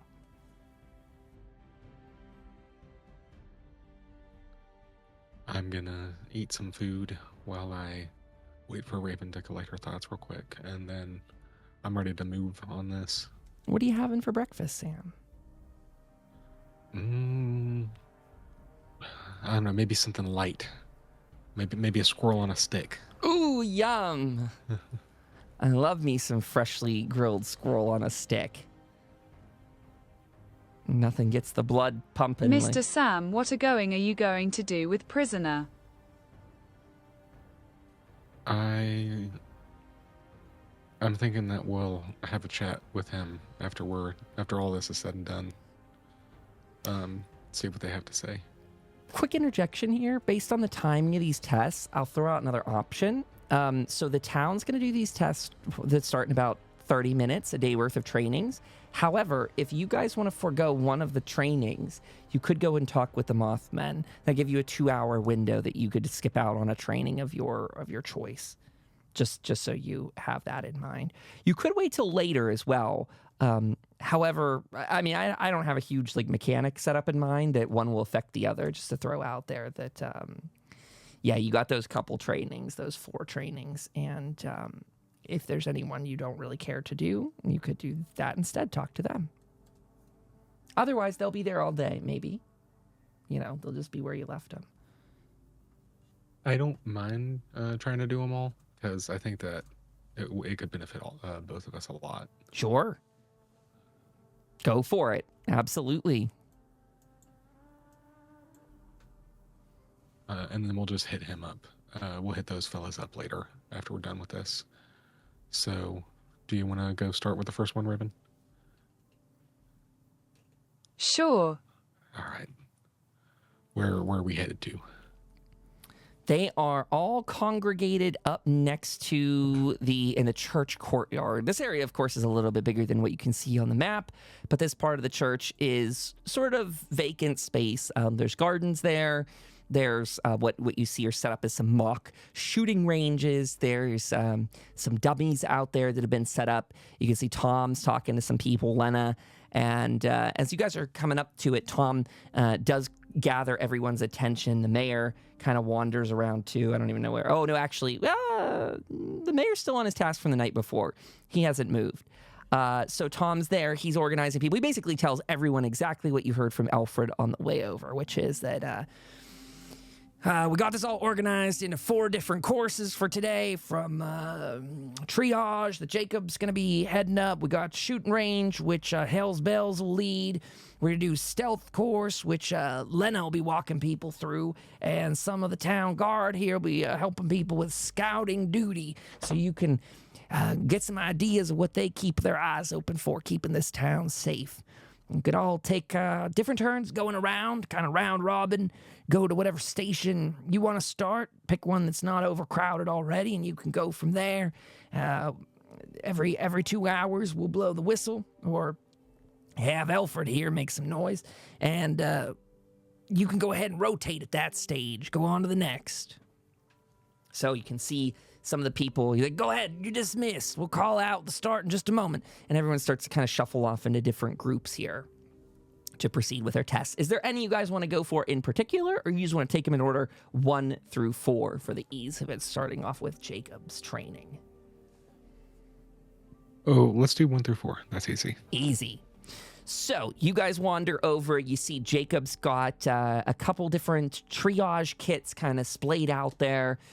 He's got about 2 or so helpers with him, and he greets you all, says, hey, everyone, good to see you. Thanks for coming to the triage. I know a lot of you already come in and see me at the clinic. Been getting that place mighty under control thanks to many of the people out here in the crowd now. We're going to be talking you through some emergency triage in case someone on your team or friend of yours in combat takes a good, healthy blow. We're going to be talking about how to stem the bleeding. And we're going to show you as best we can here with, we got some things of meat that my assistants will bring out here from the cafeteria. We got some supplies here. You can get familiar with these. He starts pointing these things out to you. And as you guys get into this session, you're spending about somewhere near like an hour, 45 minutes listening as they kind of do demonstrations and kind of walk you through things. And then they say, we're going to have this last hour, which is where you can actually do some practice tests on this. So he's going to have people like practice making splints, practice, again, triaging, any kind of big wound, tourniquets and things like that. So it comes down to the test portion where you all can make your rolls. So the very first would be intelligence and medicine, where you can both partake in this. You have 5 AP in your pool. You can buy more from me during this test. Of course, I will get AP to use in upcoming things. I have also, for the record, cleared my GM AP pool. Not that I use it very much in the past because I'm lazy, but it is at a healthy 0 right now. So going into this next battle, whenever we do it, is me empty-handed. So if you want to buy any AP, feel free to do so. But you're starting with 5 in the pool. I think... Oh, wow. Sam, I can be doctor like you. Yeah, this will be good. It'll be good for you to learn some of this stuff. Absolutely. Jacob comes around. He goes, okay, you two ready? We're about to put your skills to the test. Everything you learned so far from our little crash course, hope it was good. First of the day, got the morning jitters. But let's hope you two prove me capable of being a teacher. That is. All right, let's give it a go. I will pay 1 Sure. in order to give it a try with an extra. Hopefully, maybe try to get those 5. You could spend more if you want. Oh, by the way, You know what? I'll say this too. Your luck is reset at this point, but it will not be reset between now and the combat. So just bear that in mind. I just want you guys to have a full arsenal in front of you that if you want to spend luck to re-roll these rolls, you may, but then you're not going to have that luck point for the next battle, which is maybe completely okay for you. Just a little economy of choice there. I may pay 2. I'm not going to do this for every single one, but this is one I wouldn't mind trying my best to get another special on. You could get from this, Sam, a temporary special, a permanent skill, and a permanent special increase. Yeah, see, that's having an extra intelligence point would be really awesome. So actually, I think that would be, you're going to do two dice now, or just one? Sorry. Oh, I'll do, yes. So, oh God, that's a lot of money. Okay. You can always buy more. I feel bad. Raven, wait. Is that okay? I don't want to hog it. That would be back. That's your correct number. Okay. I had taken one out of there for you. So you have 2 left. All right. I just don't want, okay, sweet. Just double checking. I just I don't want want to the check with the GM gang. to have too many points. That's true. I don't want it to be direct. I got 0. Okay, Sam's up. 2 successes and a critical. So with 2 successes, you would get your temporary. Again, you have luck that you can re-roll on these things. Max says bye. Do the failures do anything? Not at this time, no. These are not real people you're testing it on, so I don't think there's a meaningful... Well, actually, I mean, I think it's more of an ego thing. If that critical stays, Sam probably just does a really bad job following along on that. I think the worst you're going to get from this, if you keep that critical failure complication, is that Jacob's going to be disappointed in you. He's going to be like, yeah, this is the second time you told me you were a medic, and leaving a lot to be desired. He hasn't said that, though, yet. You can decide what you're going to do here. I'll pay 1 luck to try to re-roll the 20. Yeah, and you could also do it with 19 too if you really want. You can... Boom! You now have +1 to your medicine skill. And again, a temporary +1 to your intelligence. The way I would handle that is that you on your character sheet can like fully upgrade your medicine to a point. But with the temporary intelligence, we'll just try and use that in the future. When it comes to those rolls, like, so if you're off by 1, we'll need to like manually readjust it. Sweet. I don't know if I want to gamble anymore. That's your choice, man. You can do what you want. You could theoretically re-roll the 19 and the 9. Oh no, wait, sorry. Oh, sorry. None of these are success. Wait. Hold on. What's the math on this? You're tagged in medicine? Yes. If you're tagged in medicine... Wait, no, maybe not. Yes, no. I don't think so, honestly. Really? I'm not sure. Because it doesn't say it on the screen right now. Huh. No, I am. Yeah, I see you are. So isn't that anything under a 4 is a success, critical success? So 10's your target number. So 1, 2, 3, 4. You have 4 right now. This is why we can't. This is admittedly why we can't trust alchemy completely. Okay, I'll do it. You do, yeah. You have 4 out of 5 needed right now. As long as you get under a 10, like what, a 50-50 chance, basically. That's really, to save a perk down the road and not have to boost intelligence, that could be really worth it for just one easy luck point. All right, I'm gonna do it. Reset. Oh my God, 1 off. Oh God. Oh. I'm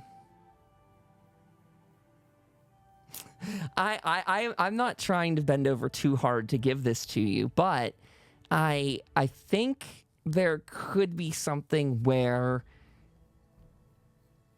I guess I will throw this out there since you two are doing this together. If Raven if you two decide that she could assist you, one of her potential successes on this test could just be moved to you. Like so does that make sense? She could roll right now and assist for you, which is basically like she like hands you something or she like helps you like, hey, you missed a spot, sort of thing. But that would just take one away from her test if she succeeds. So if she gets a 3, it would be 2 for her.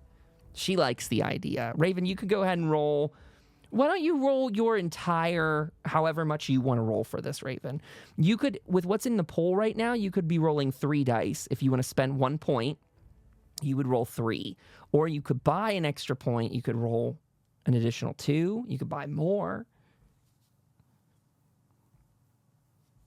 But since you two are in this as a team, I'll give you that opportunity where you guys can kind of help each other a little bit on this. Sam is so close. Again, I'm not trying to be like, give it to him, but I think it is already a mechanic in the game.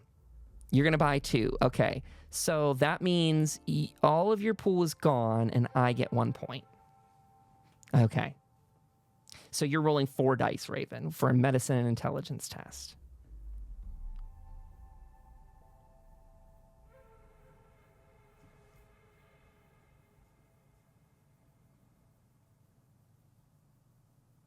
Come on, Raven. I think that was probably very well worth it for you.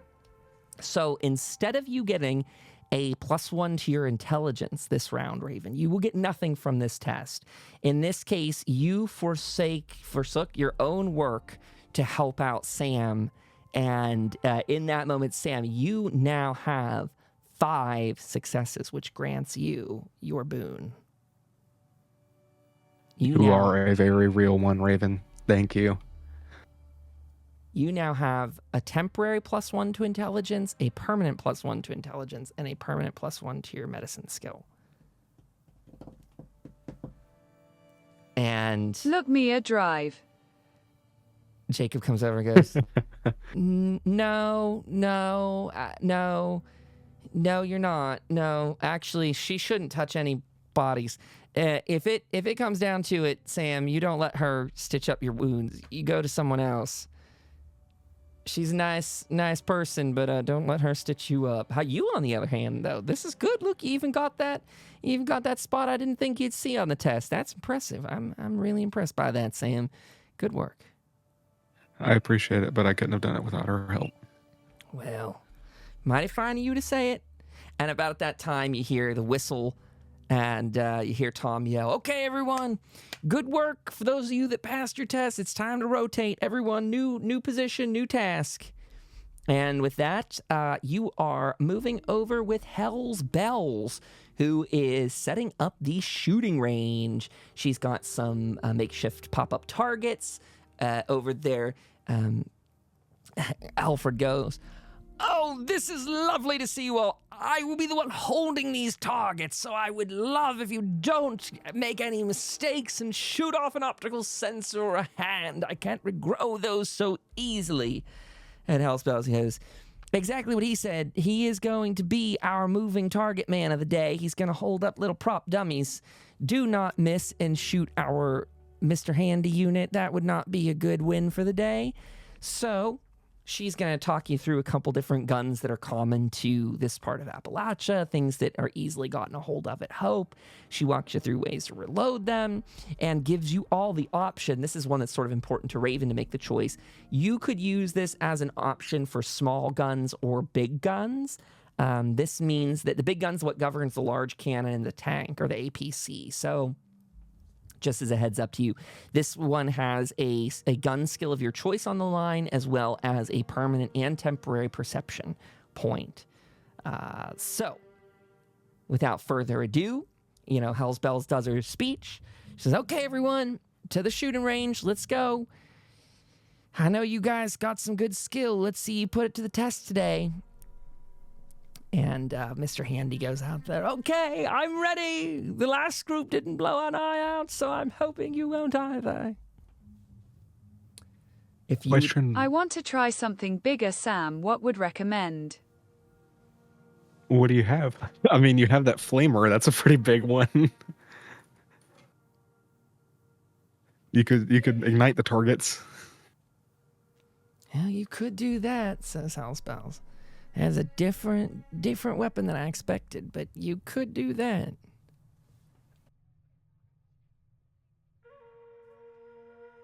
But that would roast Al. As long as you just get on the target, it shouldn't travel too far. But it's whatever you have. I mean, I don't know if there's an extra minigun lying around.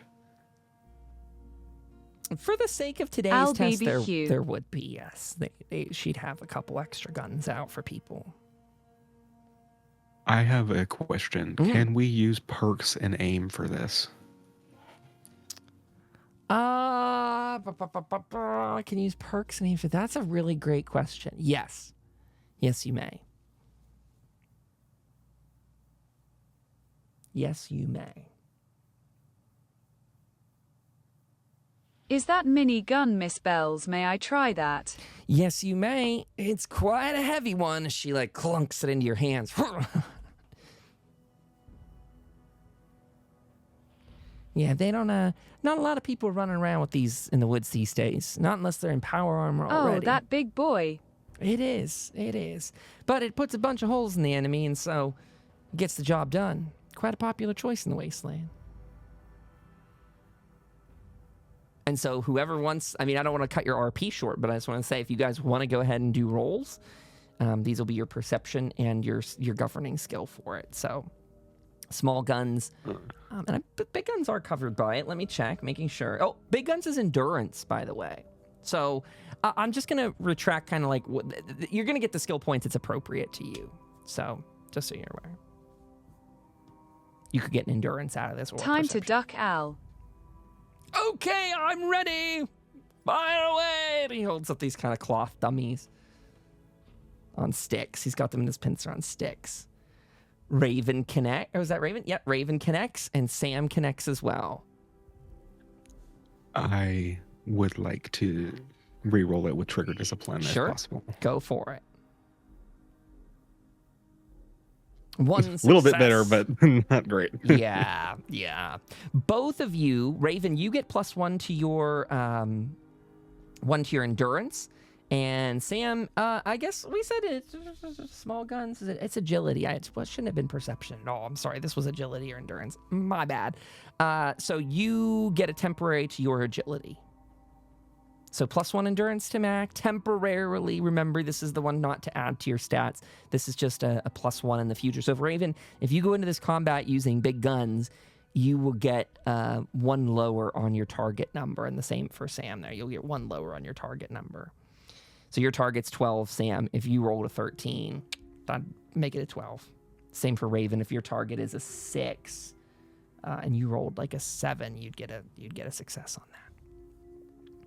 Not too bad, everyone. Good shots. You all know what you're doing in this. Good work. Great to see you here. And with that, the bell whistles and you're on your way to the next. And the next one you all have is the stealth course, which I think we said Lena's heading that one up. You go over. Lena's chit-chatting with some other people. She goes, okay, everyone, for the next round, I will be talking you through how to get around tripwires, how to look out for bells, other kind of alarm systems that may be set off, and ultimately keeping your eyes on guard patrols. So we got some nice little setups here. These are pretty typical ones you'll see across the Wasteland. We recommend in some of your combat kits you take some wire snips, because these tripwires are especially prevalent amongst raiders and cultists that are out there, people looking to protect their little lot. Sometimes they can be rigged to mines or other explosives. Sometimes they're just linked to bells, whistles, and other sorts of alarms. And we're going to go through here and try and get you all better at your stealthiness. So let's go ahead and practice, everyone. and you go on through. She does her lecture. She kind of shows off some different things. And if you'd like to all make your way into doing your next test, which is agility plus sneak. And the same goes if you guys want to really shoot your shot on this one, you can buy extra AP from me if you want to do larger rolls. But unless there's any questions from you all, you can go ahead and proceed to this task. Do these temp effects start when we're doing this next time, or do they start immediately after these tests? Because, like, technically, do I get one agility for this? I mean, I'm fine with waiting. Yes, you do. Yes, you do. You get your perks now. Good question. Sweet. Great question.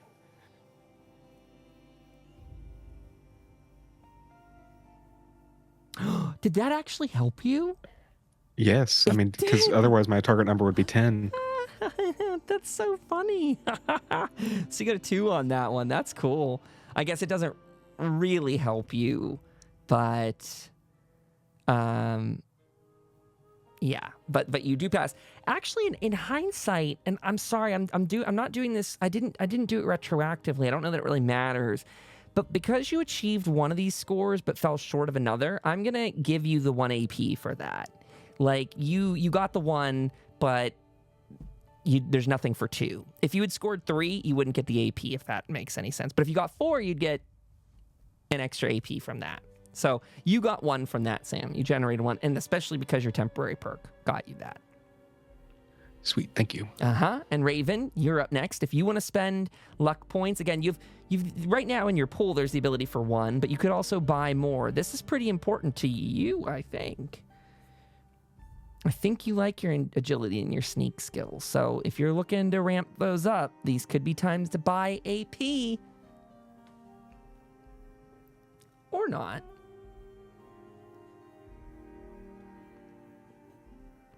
Owl yells over, by the way, while you're thinking, goes, "Thanks for not shooting me." You're going to buy 2. Okay. So you go in the -1 and, I go in the positive plus 2 extra from that, and you go to a cleared pool. So you spent your points. Now you'll be rolling 4 dice. This is your sneak and agility, Raven. Come on, you're good at this. I will get you next time, Al. Oh, I sure hope not.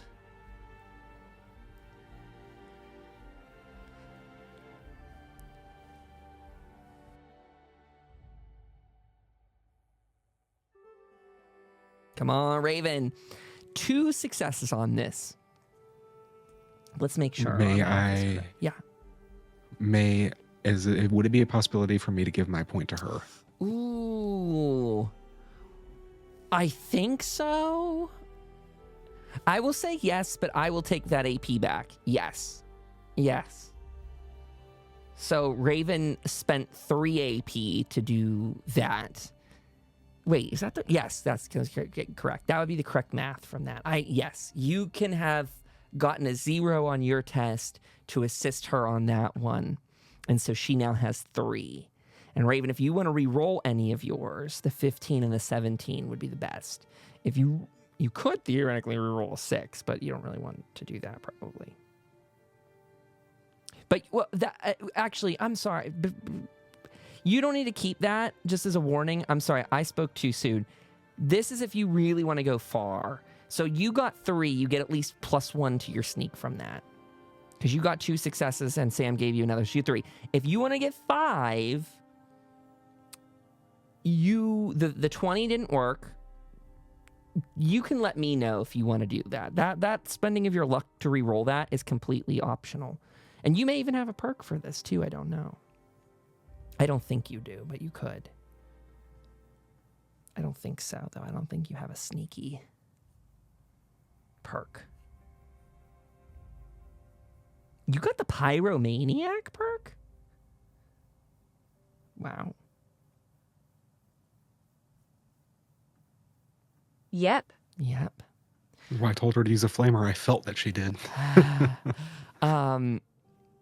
So you still have an option now. If you really want to go for the 5, if you could get that 15 down to a 5 or less, it would count as 2. But that's the best. That would take, you'd be spending 2 luck on that. So it's your choice. You can either spend your 2 luck and you'll walk away with a 3. No, sorry. You keep your 2 luck and walk away with a 3, or you spend your 2 luck and have the chance of getting a 5. Your choice. Your luck pool is topped off, though, right now, just as a heads up.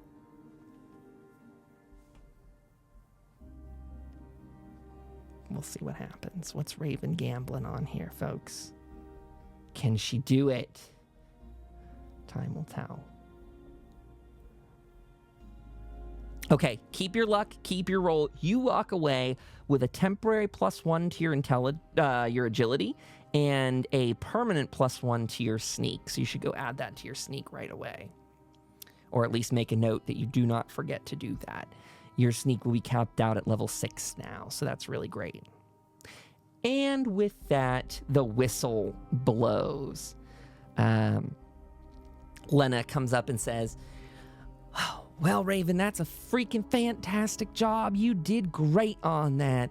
Sam, maybe you try not to be the guy going through any of the untouched corridors yet. Let her lead the pack. You stay back. Probably not good for the field medic to get his hands blown off, that sort of thing, you know?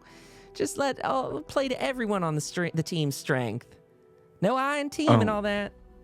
Most definitely. If I'm crouching too much, they'll hear my knees creaking. So I'll stick to the back.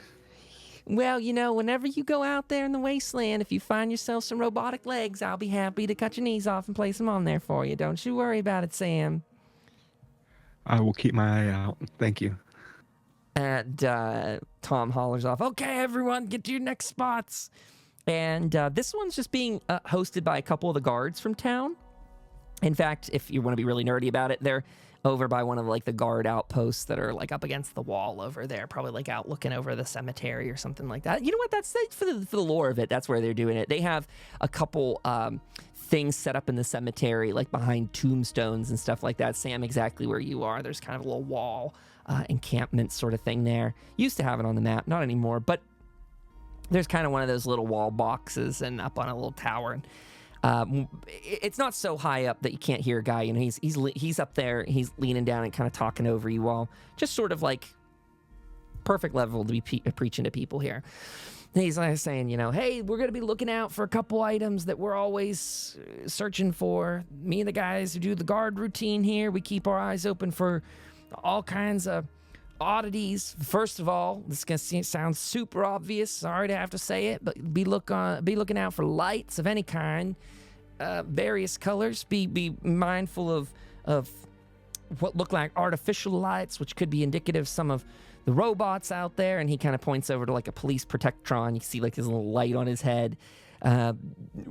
"Stray robots known to come through towns and massacre the whole place in their sleep. We're not letting that happen here. Sometimes there's also creatures that glow. You may have seen some irradiated ghouls out there. Look out for that." And he kind of walks you through a couple other odds and ends.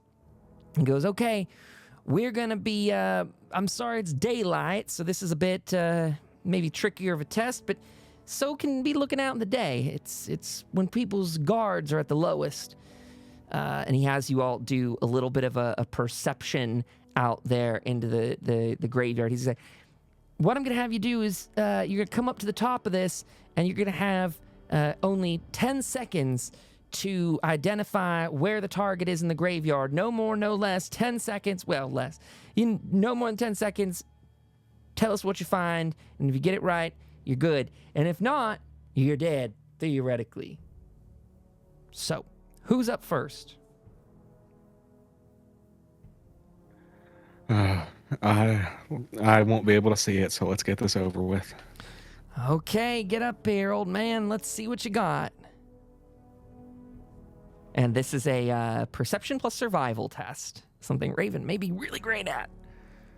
And Sam... Come on, Sam, you can do it. True to his word.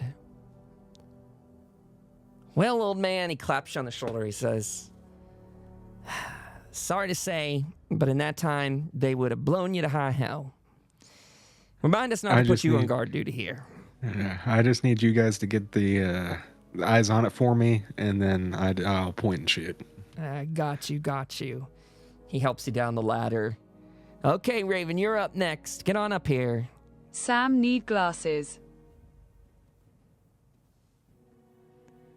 Better be careful. They don't try and give him new eyeballs, Raven. So, Raven, you scurry up there. Okay, time for your test. Let's see what you got. And again, 10 seconds. He hits his little stopwatch timer thing. And you can spend points, by the way. Again, if you want to give me more, you're welcome to do that. 2 successes. Well, as it stands, if you walk away with this, you could spend a luck point, reroll a 17.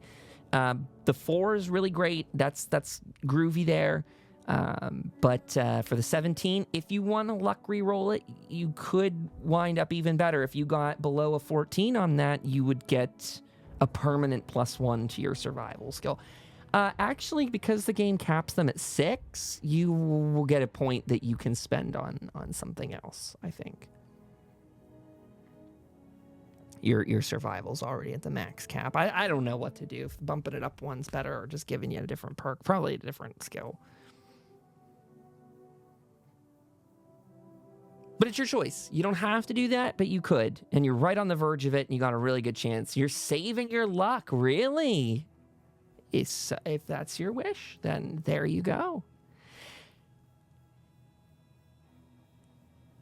You do have a chance to permanently get an extra skill point, though, but it is your choice.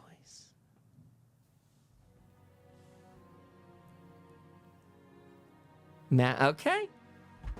She opts not to do it. She keeps her luck. Well, great work on that, Raven, as expected. That's what all that time out there in the wilderness taught you, I'm sure. Okay, at the next whistle, we're bringing this thing to a close. And with that, you do hear Tom brings it to a close and goes, okay, everyone, rally on me. Let's see how we did. I just running around chit-chatting with some of the instructors today, and I gotta say I'm really proud of what everyone out here has been doing. He has been kind of making his way about through all of this. He himself wasn't hosting any singular session, so Tom was kind of going around checking in on who's doing what. Gives him sort of an idea of what's going on in the town. He goes over to the 3 of you, or well, 2 of you. We'll say Alfred's with you too. This is sort of as the group of people's kind of mulling around. He's doing this before they're all fully gathered. He goes, hey, you 2 did great today. I'm really sorry to hear that Jim's laid up sick. It makes me wonder, do you guys want to put off this endeavor for an extra day? And I suppose what he's asking, by the way, when I say day, is it's 10:17 p.m. right now in real life.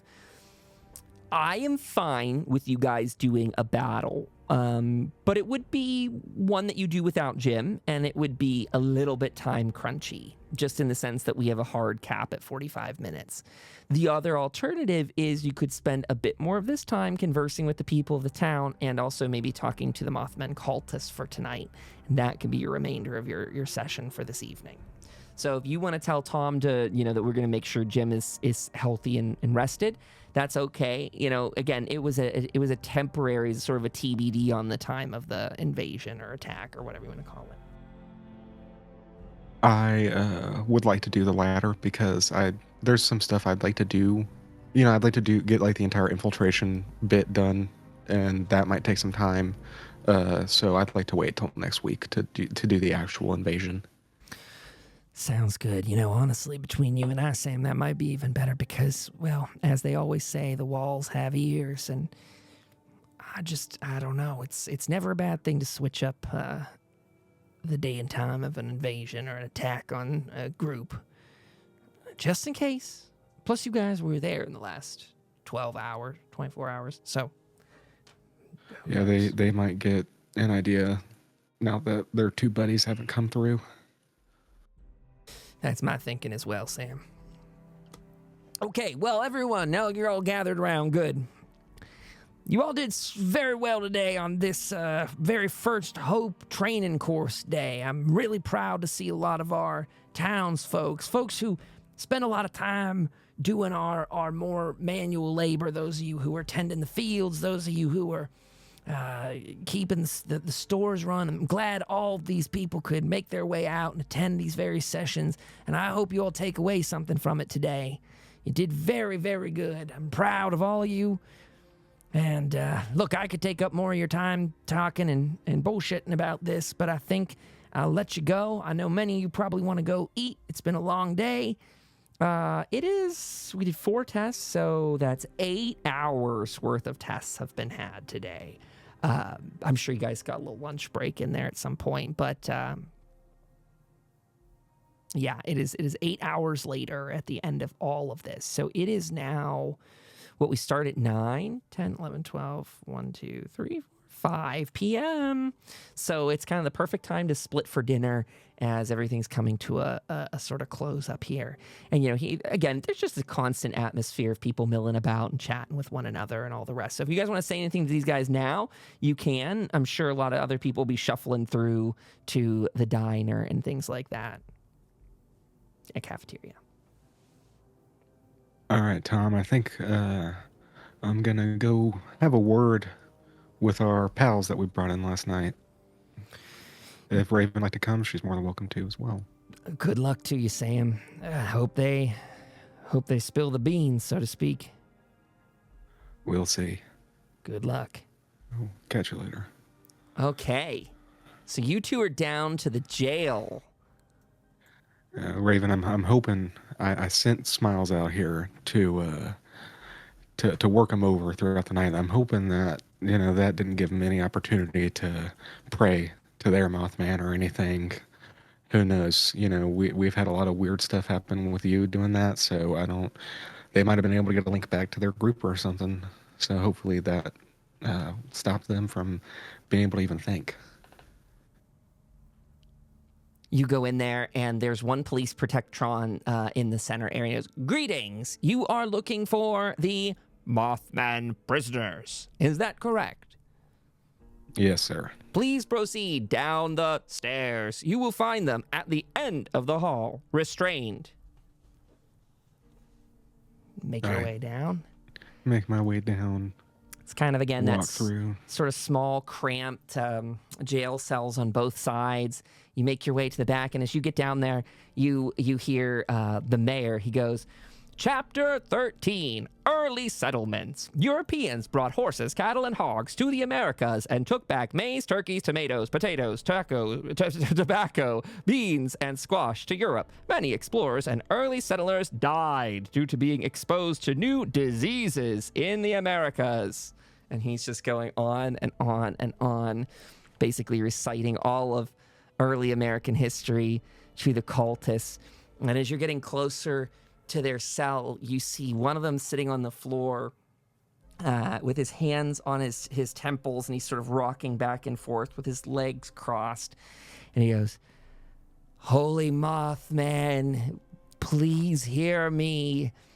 Help me through these bindings that keep us here. And the other one goes, and take away this incessant infernal machine, for it speaks only lies. I make my way into eye view of them, and I say, how's it going, fellas? Not Mothman, but Sam Houston. Pleasure to meet your acquaintance.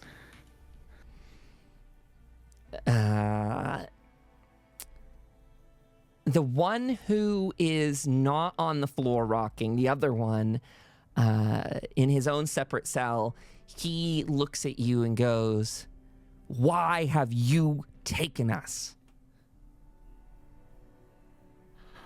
Well, it seems that you have been the one who's been doing a lot of the taking here recently, so I was more inclined to ask you that question. Why have you taken the free radicals? I do not know who that is.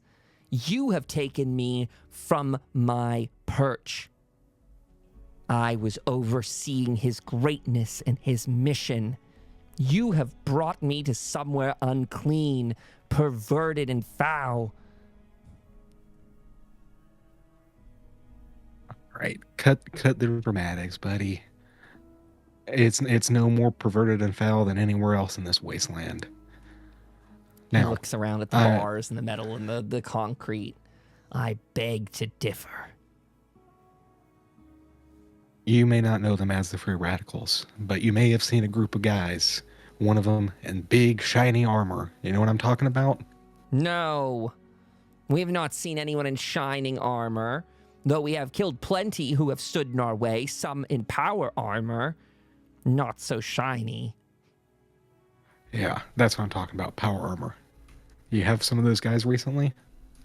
We've killed many in this wasteland who stand in our path, and most recently a few. Now, I know that they were there looking for something, and I have an idea on what that something is. Do you want to share with me what it is? His light. They're all looking for his light, but they are like rabid dogs. They know not where to search. They have not seen his path.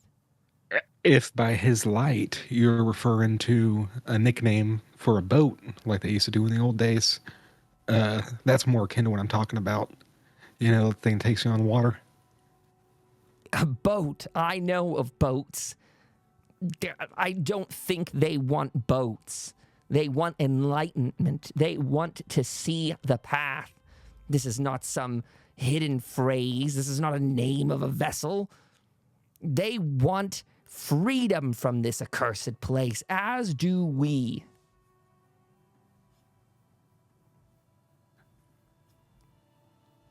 How about do you believe in bringing that freedom? Through the holy Mothman's guidance. And as we bring him and them to this place, we will guide you back away from this tainted world of machines, metal and steel. We will take you back to the woods, back to where it all began, back to where we can find peace.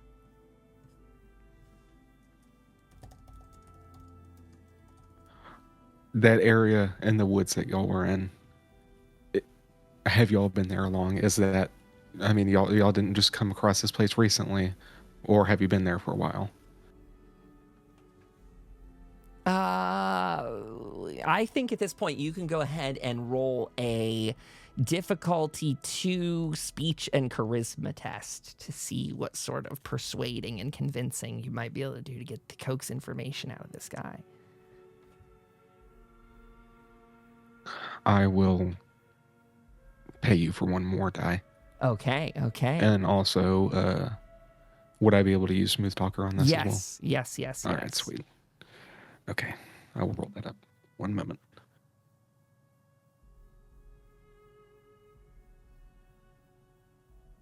Beautiful. Oh, nice. Great. You can add that 1 AP back to your pool. We have only been there recently, as of a week, maybe 2 at most. The biggest confusion of the timing is between when we killed the free radicals, as you call them, and got them out of that area, only to make totems from what was left of them. Now they're at peace. May they find the Mothman in their death, and may he shepherd them into the divine eternal light. I turned to Raven and I kind of, say under my breath, I guess it answers the mystery of where those guys went. I turned back to the guy and I asked him to tell me more about this boat. I know you have a boat there. I've heard of it. What do you want to know about it? It's a boat. It sits on What's the the water. purpose of it? It What are floats. why do you need it? What are you using it for? We don't need it, except it could serve our purpose. But need is a stretch. You might know that Appalachia was recently depopulated due to what your people call the Scorched Plague. We also had left the region, as many thousands of ours were killed to the same plague. However, many of us, our progenitors especially, were able to flee. We've recently come back to Appalachia in the last 2 odd years. And the battle continues between some of our sect who have fallen to false prophecy and those of us who are loyal to the woods, to the first priestess of the wood. Bright-winged one sleeps beneath the earth. The silent watching one sleeps beneath the sea. We will use the boat to bring back more of our own from across the river, to ferry them to their salvation. This is our land, not yours. You will convert or you will die. It is as simple as that. And in your death, you will find the light, one way or another. So, with your little monologue there, gives me the idea that there's not many of you out there, right? Maybe only like a forwarding party to take that position. Maybe you only had a couple of guys. Do you have numbers for me? No, I do not have numbers for you. If you plan on torturing it out of me, that could be a different story. But no, I will not forsake our path and our mission.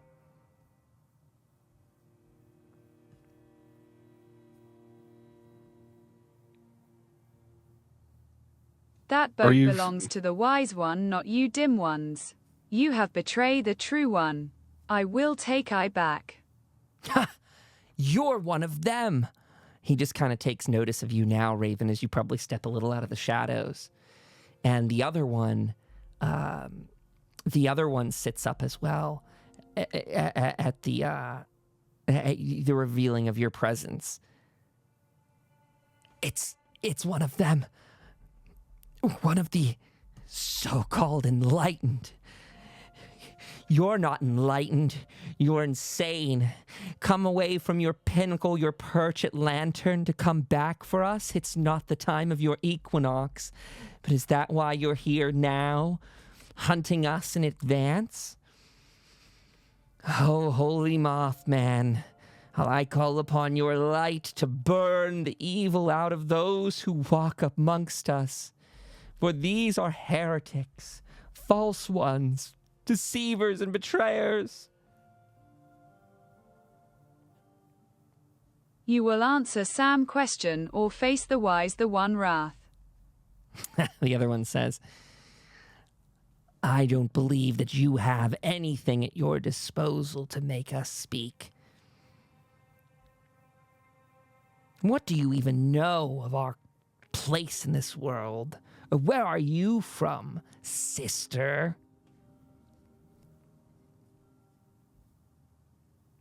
Can't have gone too long without hearing of our successes in the region. We're not going anywhere.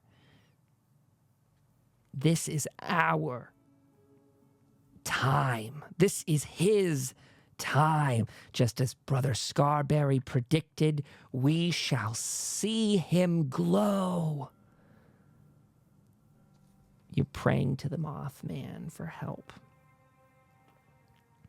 Why don't you go ahead and roll 2 d20s just to see what you get.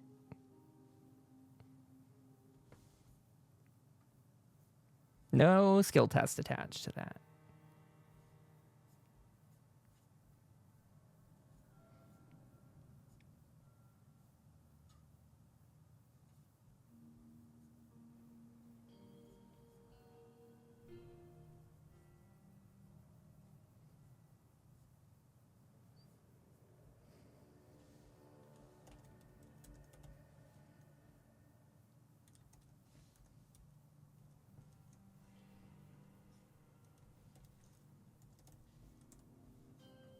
That's not good. I opened the wrong page.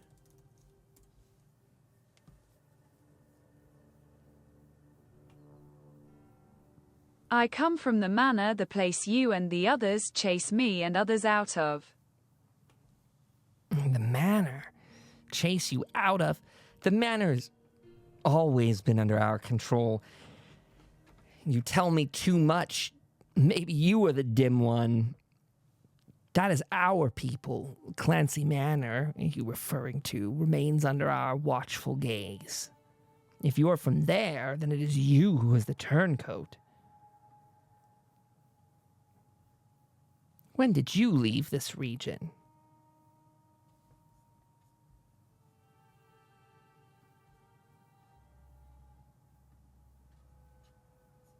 Months ago. Then they have led you astray, and you will be brought to the light just as we.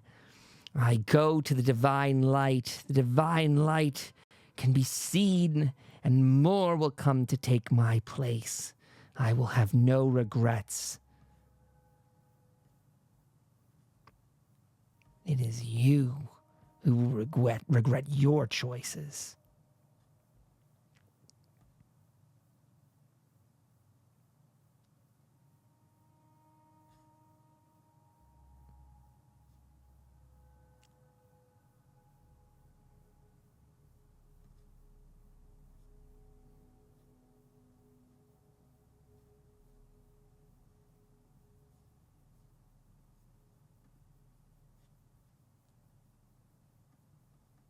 No, you see the must-see truth. The wise one is real. He talks to me.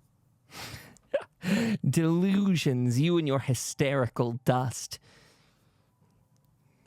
It is no surprise that the so-called enlightened ones have teamed up with these mongrels in this town.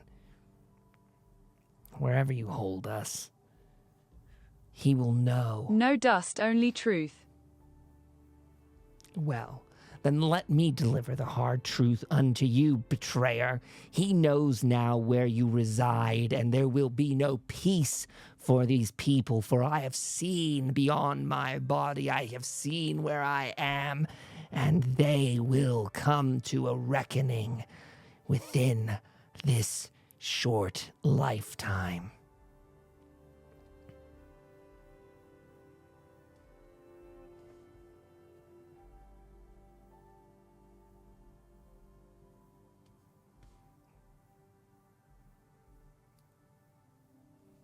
The wise knows where you people are to it, not too late. You could try a speech and charisma test on this Raven if you want to try and convince this guy. To convince him, though, if you actually want to try and convince him, it would be an extremely difficult 5 difficulty test. I'll say this: it should be a 5, but I'd even let a 4 pass it. But and Sam could help, but it's gonna be real difficult. Are we open to more role play too? Because I Sure. had something else I wanted to try Sure, on him. go for it.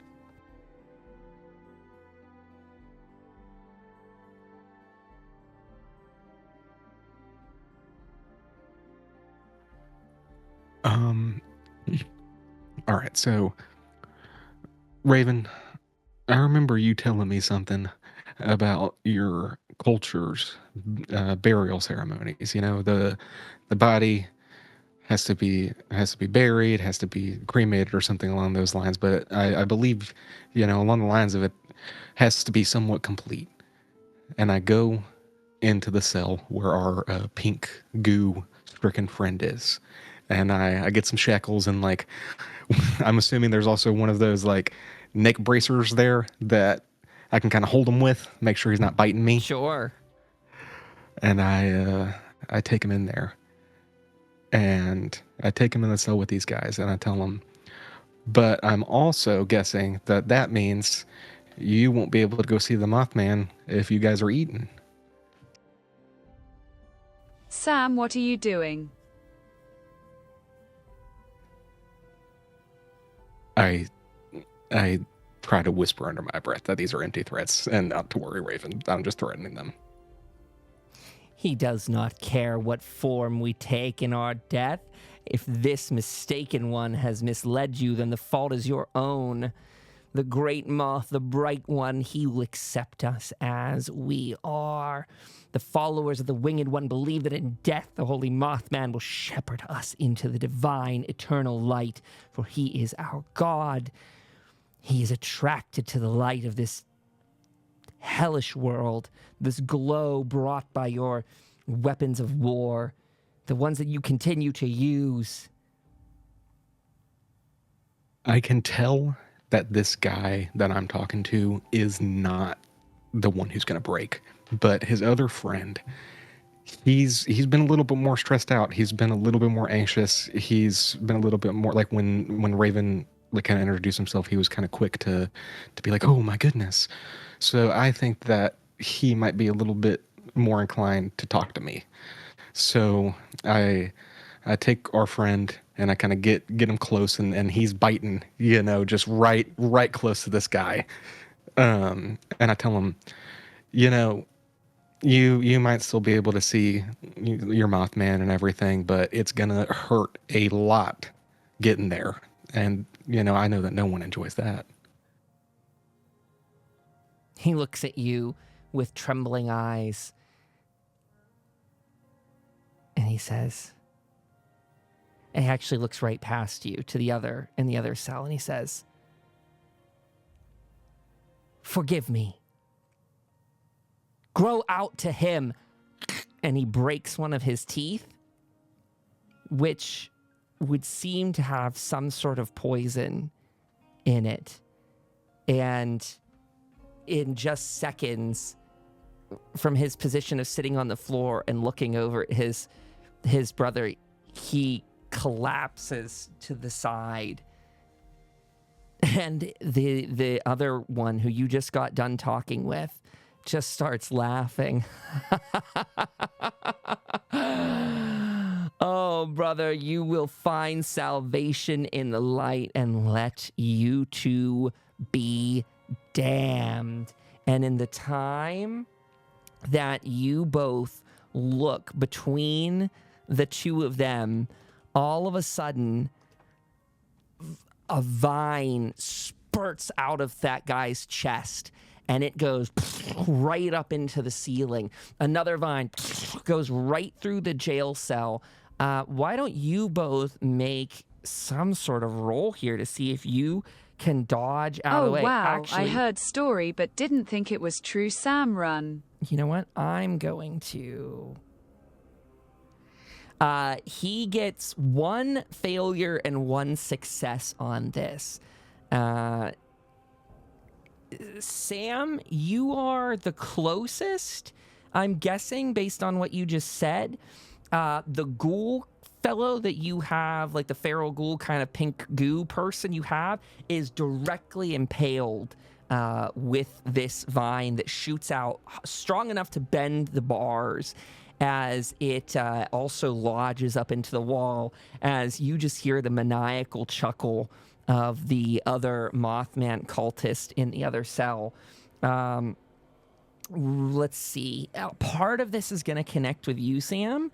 He is going to do 4 points of damage.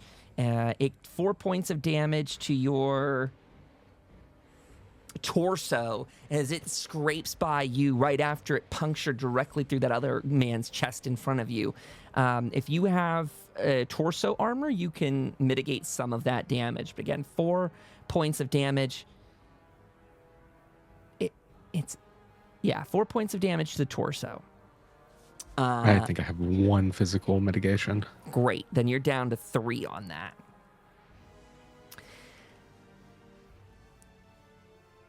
Another vine bursts out into the wall next to it, and you can see some of the cinder blocks begin collapsing. There's dust that pours in. The protectron that's down there. Warning, warning, this region has become unsafe. All people in this vicinity are at great risk. And the protectron that was upstairs begins coming down the stairs. This is a lawful use of deadly force. Please direct complaints to your local law enforcement authorities. And he pulls up his arms ready to fire. They see that you're in the way. Warning, hostiles in area, please. Clear the area until order has been restored. The ceiling begins to collapse in. The Mothman that's still in the cell, if you two are interested in backing out of this hallway before it would seemingly collapse, then the last thing you would see of him is a wide smile, laughing grin in there as he goes, I told you your time would come. And as you all, I'm assuming you're going to back out. You can correct me if you don't. But he begins to slink into the darkness in the back corner of his cell.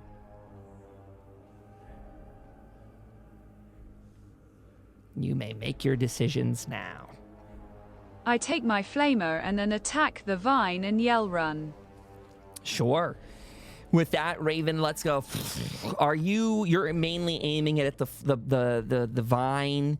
You're not aiming at the body of that man, you're not aiming at the other one, just to be clear. You could make, if you choose to attack either of the guys, you're going to need to stay closer to it. You could attack some of the vines as you're walking away and be relatively okay. The vines? Just the vines, very good. You blast them with fire as some of them ignite. Now the hall lit with flame as it just fire is growing up and down the vines. Raven, you hear out of the corner of that cell one last chuckle before you leave. He goes, I told you he would find you. This is all according to plan. Holy Mothman, take my brother, and Holy Mothman, take me. As you see the whole building, actually, Sam, you would probably notice this first as you're upstairs. The front door and some of the windows on the side burst open to this place. The whole building is filled with moths to an absurd degree, insane level. They're just coated in moths. It's almost dark on the inside as they rush down the stairs like these giant, like almost reaching arms of their own, just full of moths. They go down, and Raven, the last thing you see is they all swarm into that cell. Some burn up by the fire that blocks their path, but the rest make their way in with him, and that's the last you see before you take out of the building. Now it on fire, engulfing more and more space. The mayor, who makes his way upstairs, you hear the final protectron downstairs let off a few laser blasts as it begins to go up the stairs and say, warning, structural integrity critical, building structural integrity reaching fatal levels for all those inside. Please evacuate the building. And they make sure to shuffle you out the door as you see vines that break through the floor of that police station, some that break through the wall as well. Now the whole building slowly catching ablaze.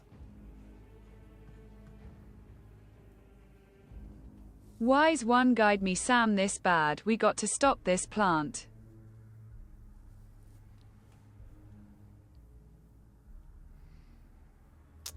Wise one, guide me. Let me go get Alfred as well. Maybe he can try to freeze it with the new cryolator. I wonder, Raven, if the Mothman would reach out to you in a time like this. Why don't you roll combat die and see if you get an effect? That's what I might make you start doing during a prayer, is roll combat die and see what sort of responses you get. You know, with that, Raven, with 2 on that, you hear the same as you've become accustomed to today. You hear the skittering as your eyes go dark, your vision clouded, and you find yourself back in the wood with Observer Errol as he goes, oh, my dear sister, what hell have we wrought here? I fear you have brought our undoing. What creature has awoken in Appalachia? This was not our task. Something has gone wrong, sister. You are in great danger, as are the people you know. As I listen, they know of you. I think where you reside... They have evil power more than ever help us. Where you reside is in great danger. Much worse than I thought. Your job was to claim this town as our own, but I fear your friends are about to be fodder to a much, much worse beast than what they keep on a leash. How much do you know about a creature some refer to as an interloper?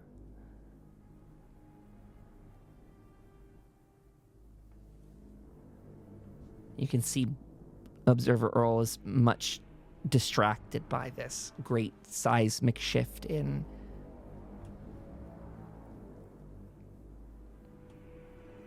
It seems the problem in this case is that not only did you bring them into your midst, but they were watching the entire time. There is a shift already throughout Appalachia. I can sense it. Never saw or hear of much of it, just thought it was made up. Oh, I think we're about to see a whole different side of the beast itself. And no, it was not made up, as Great Brother Charles led us to the mine to avoid the apocalypse. There it was seen, and we found its remains. They're very real. And I fear what you have done on this day may have brought something much darker to the forefront. I don't have much time to talk to you. I will take my leave. I hope you survive, sister, and I sure hope your friends do as well. Try not to let too many of our congregants die in what's to come, you hear? And with that, your vision unclouds. Brother Charles disappears, or I'm sorry, Errol disappears into a cloud of moths that come forward and envelop him. You're right back into the street. Sam, it's about this time you're running down the path with Alfred. He's in tow. Oh, Master Sam, this is much worse than I thought. The Protectrons are basically like just trying to keep people out of coming into this area. Oh, I will try the new cryolator. And he fires it off. It's very effective at just putting out flames that are in that area. Lena, who has great investment in that facility, she comes running too. And coming from that kitchen area, she comes with an extinguisher as well. Protectron, here, you can handle the flames better. You take this, take it in there, help Alfred put out the flames. And they make their way in, blasting, coating everything they can, putting out all the fires. And I don't know if there's anything else you're doing from the exterior, but you see quite a lot of smoke has begun to billow out of the place. It is a brick building, but the interior, you can see some windows have broken from the heat. Especially windows that were kind of like those tiny ones to the jails below. Those windows have all broken to the heat. There's vines that are now coming out of like the ground next to the place. These big gnarled branches that are coming out, large enough to break foundation of the building and such. They seem to have slowed, by the way, in their growth for the time being, just as this whole event's going on. Some of them have caught fire completely. There's kind of branches of flame sticking out as well. Sam, it or interloper, not sure how to kill it, maybe let it burn, but keep the fire from catching the other buildings. It looks like the robots got under control for now, hopefully. And it looks like the growth has slowed down. But this little event has given me the answer of what we were going to do with them. To me, it's come to me. We're going to kill them all and let their moss sort them out. They have to die. Lena goes, what the hell happened? I knew you were going to interrogate them, but burn down the police station and blast out the walls was not a part of it. I'm gonna guess your fellow prisoners didn't take to like in that interrogation very much. I honestly, This is true evil. whatever happened here is beyond me. Raven said it best. There's something truly evil at play here. Well, if the Protectron and Alfred seem to have a handle on the building, we'll make sure what's left of the vines are put out. I think we're going to have one last town hall meeting tonight. There's going to be a lot of questions. People are probably quite tired after a long day's training, but this seems like something that we'll have to play at in the next episode. That is where we're going to bring it to a close tonight, comrades. Raven and Sam in the police station with the vine monster. That's your cliffhanger for the week. You have a very disheveled jail. We'll see how much of that remains to be preserved and repaired. Good session, gang. Very good session. I'm sorry that Dark Knight couldn't be here for tonight's unraveling, but he can always go back and watch this episode and catch up on it. What a fun use of the jail. I have to do some reading on this lore, says Raven. I spent a couple hours today studying Mothman lore. So, what can I say? Any last outstanding questions from my players tonight? Last couple thoughts you want to put in here? We have about 5 more minutes of live time, and then we're going to close it out for the night. I'm speechless.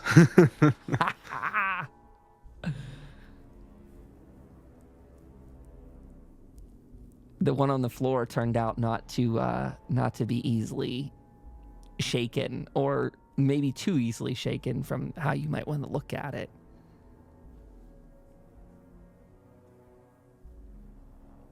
He saw I knew option. some of the lore, but this was wow.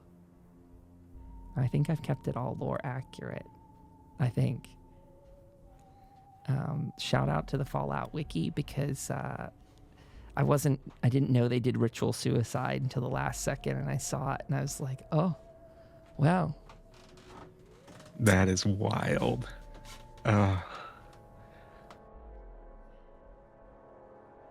Yeah. Now the beast of the Wasteland has awoken. We'll see what trouble you all get into in the next episode. Whether you are still planning an attack, whether you're planning a defense, whether you're planning something else. Stay tuned, everyone. And in the same... Also above table, I was going to kill them and make it look like they did it. Oh, that would have been a fancy one, Mac. I'm sorry to have stolen your thunder there. I'm sorry to have taken that away from you. I apologize. They had a plan of their own, it seemed. Good interrogation, by the way, Sam. Fun to play as an enemy who did not care about anything you were trying to convince him of.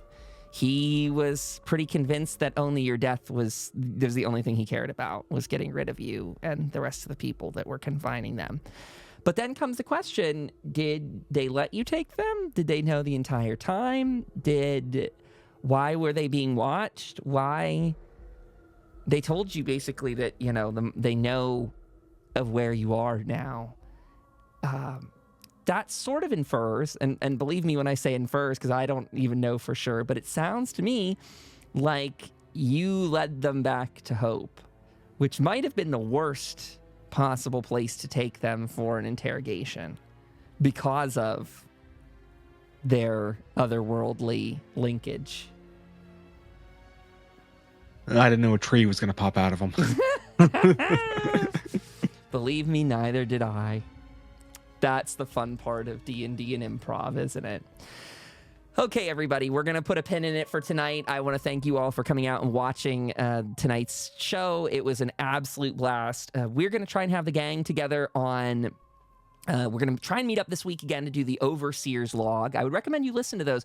We put them out on YouTube, Spotify, Apple Podcasts, all the rest, both the audio versions of these episodes and the audio versions of the Overseer's log. My brain just farted for a second because I'm like, did we do that, Kyle? Did we do it all correctly? Have I uploaded everything correctly? I should have. If you go to tftfallout.com, you can find all of the links to our podcast, the Discord, the Twitch, the YouTube, and more. There's an Instagram and a TikTok account out there. We have a brand new Patreon and a coffee account out there if you want to become a subscribing member and help me do even more with this sort of stuff. Whether it's software or map details, all that stuff. Like I pay for access to monthly map assets, the Fallout ones you see here, done by the Lore Patreon that exists. It'll be linked in the description below. I want to remind people we have a couple affiliate link codes. So if you want to check those out, you can go to the Bethesda Gear Shop. There's, I think, a Mothman plushie up there if you want to grab it. Use the code BTAILS11 or BTAILS12. Again, if you're listening to this and those codes have expired, keep trying. Go up the amount. I'm sure I'm making more of them, but I just keep adding new numbers to the end, so we'll keep going up the list. That's a B as in Bethesda, Tales as in Stories. And again, if you want to grab a copy of this game from the Modiphius website, it's 10% off with code BTAILS. As well, we also have an Amazon affiliate link that you could bookmark, and anything you buy off of Amazon, you could use that, and it gives a small kickback on it as well. Okay. That's, I think, everything I want to say. Twitch and YouTube live streams on Sundays. Lots of YouTube shorts in the middle of the week. The Overseer's log, all the rest. We'll look forward if you want to come and chat with us in the Discord server. Be lovely. And look out on Wednesday. I guess this is the keystone, capstone thing, is to say on Wednesday, there will be a brief write-up of this. I do that every week. A brief recap of everything that happened in this episode. So thank you all for your time. Thank you for joining us. And we hope you have a very good night. Stay safe out there, Wastelanders. Bye-bye.